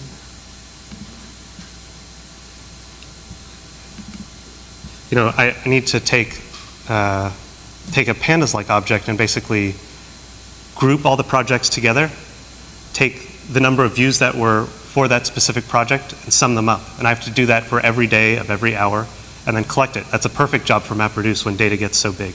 And pandas lets me easily express what each node should be doing. And once again, I apologize for not getting this done on time. Yeah, okay. So I have one last thing to sort of talk about. And that's, I think it's important in a data analysis course to just talk about, well, what is data analysis, and how do machines and humans sort of fit into this project. So there was a report on NPR a few days ago, or actually maybe it was a week ago. I've lost track of time. So this image was put in front of many neuroscientists that look at brain scans all the time. Does anybody see any? I mean, is anybody in here a neuroscientist or a neurobiologist or look at brain scans a lot? Okay, well that's okay. Does anybody see anything wrong with this image? Just raise your hand if you do. So, 4 people. That's it, 4 people. So 83% of neuroscientists did not see, oopsie. Does that make it a little bit better? Now do you see it? Do you see the gorilla? Right up there? So there's a gorilla, right? So we have this problem a lot. We become so myopic in what we're doing that we can't physically get out of what we're doing. We'll always miss data like this. And these are, think about all the tumors that a neuroscientist is trained to look at and how many they miss, or how many they misdiagnose. It's a really hard problem to solve, and this is, I think, where machines can fit in, right? A machine will hopefully, or a correct algorithm will detect that there is this random gorilla there, or hopefully we can train a machine to figure out that there's a gorilla there. Whereas we won't see it, even though it's right in front of our eyes. We can't get out of ourselves to see the world around us sometimes. But there's also inherent problems with just offloading all your data analysis into the algorithms that we develop. So Google does a lot of trend statistics that they make popular. One of them is Google Flu. So they essentially do a bunch of data mining on what people are searching for, and then predict the flu outbreak. The reports are significantly faster than the CDC about how bad or what the flu epidemic will be like. because people, as soon as they get sick or they think they get sick, they immediately start typing, start searching on Google, how do I recover from this? Is it better to feed a fever and starve a cold, or the opposite? People want to get answers as quickly as possible, and their doctors don't respond, and Google is instant. Whereas the CDC can only report data from doctors. They have to wait for people to come into the office, are properly diagnosed with the flu, and that data is eventually reported back to the CDC. So you'd think that would be great, but Google got it terribly wrong this year. There was a lot of media around the flu epidemic. Does everybody remember that we were going to have a shortage of vaccines? So Google predicted almost twice the level of a flu outbreak that existed, or that did not exist in this case. And people went to Google and said, what's going on? And they had nothing to reply back with. They said no comment. A lot of people think that this was the result of a frenzied feedback mechanism. Essentially, everybody was told that there was going to be a pandemic or an epidemic, and they searched like crazy. Luckily, there's nothing about being frenzied enables or disables you from contracting the flu. But the searching reflected that kind of frenzied behavior. So I think it's when you go home to do your analysis, it's good to find this balance between where do humans fit in and where do our algorithms fit in. So invisible gorillas will always stay invisible to us, and that just applying a baked algorithm, turnkey analytics, it's really dangerous, especially if it can just lead you astray and think that it can lead you to places that are not accurately reflecting what's happening on the ground. So good analysis, I think, requires iterative exploration. We need tools to quickly jump into the data, look at it in a lot of different ways, jump back out, and then share it with as many people as possible. Because we need a lot of collaboration, we need a lot of eyes looking at the same kinds of data. Building tools to let you do those easily is kind of, I think, what the next few years are going to be like. I think that's it. Does anybody have any questions? Yeah. I was just wondering if you knew when the subjects would be available. I will make the PDFs as soon as I sit down. And they're already there. They're giving you those keynotes. I apologize for that. They'll be PDFs as soon as I sit down. Travis, did you want to? No, that's good. Any questions?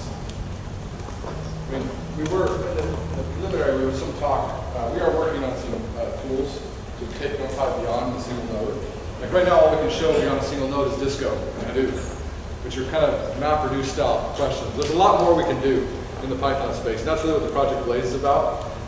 It's still a work in progress, and certainly not at the level of some of the tools we're showing today. So it's just, if you're interested in that project, come talk with us. It's in development right now. It's about taking an NumPy array and hooking it to multiple data segments. NumPy array is a decorated pointer. The Blaze array is a decorated list of pointers. And those pointers exist in a global address space. So that's the idea. And then you want to have all the calculations available for it as well. So it works. You want that to be a shared concept so that as many libraries exist for NumPy, exist for that new data structure as well. And build a whole ecosystem around it. That's the Blaze project and what we're trying to pursue. All right, well, that's it. Thanks for coming. So if anybody wants to play with those EC2 nodes, I'm going to stick around for an hour and you can play around if you want to. Sorry that I wasn't piece of it. Hopefully people were able to get on and play with it.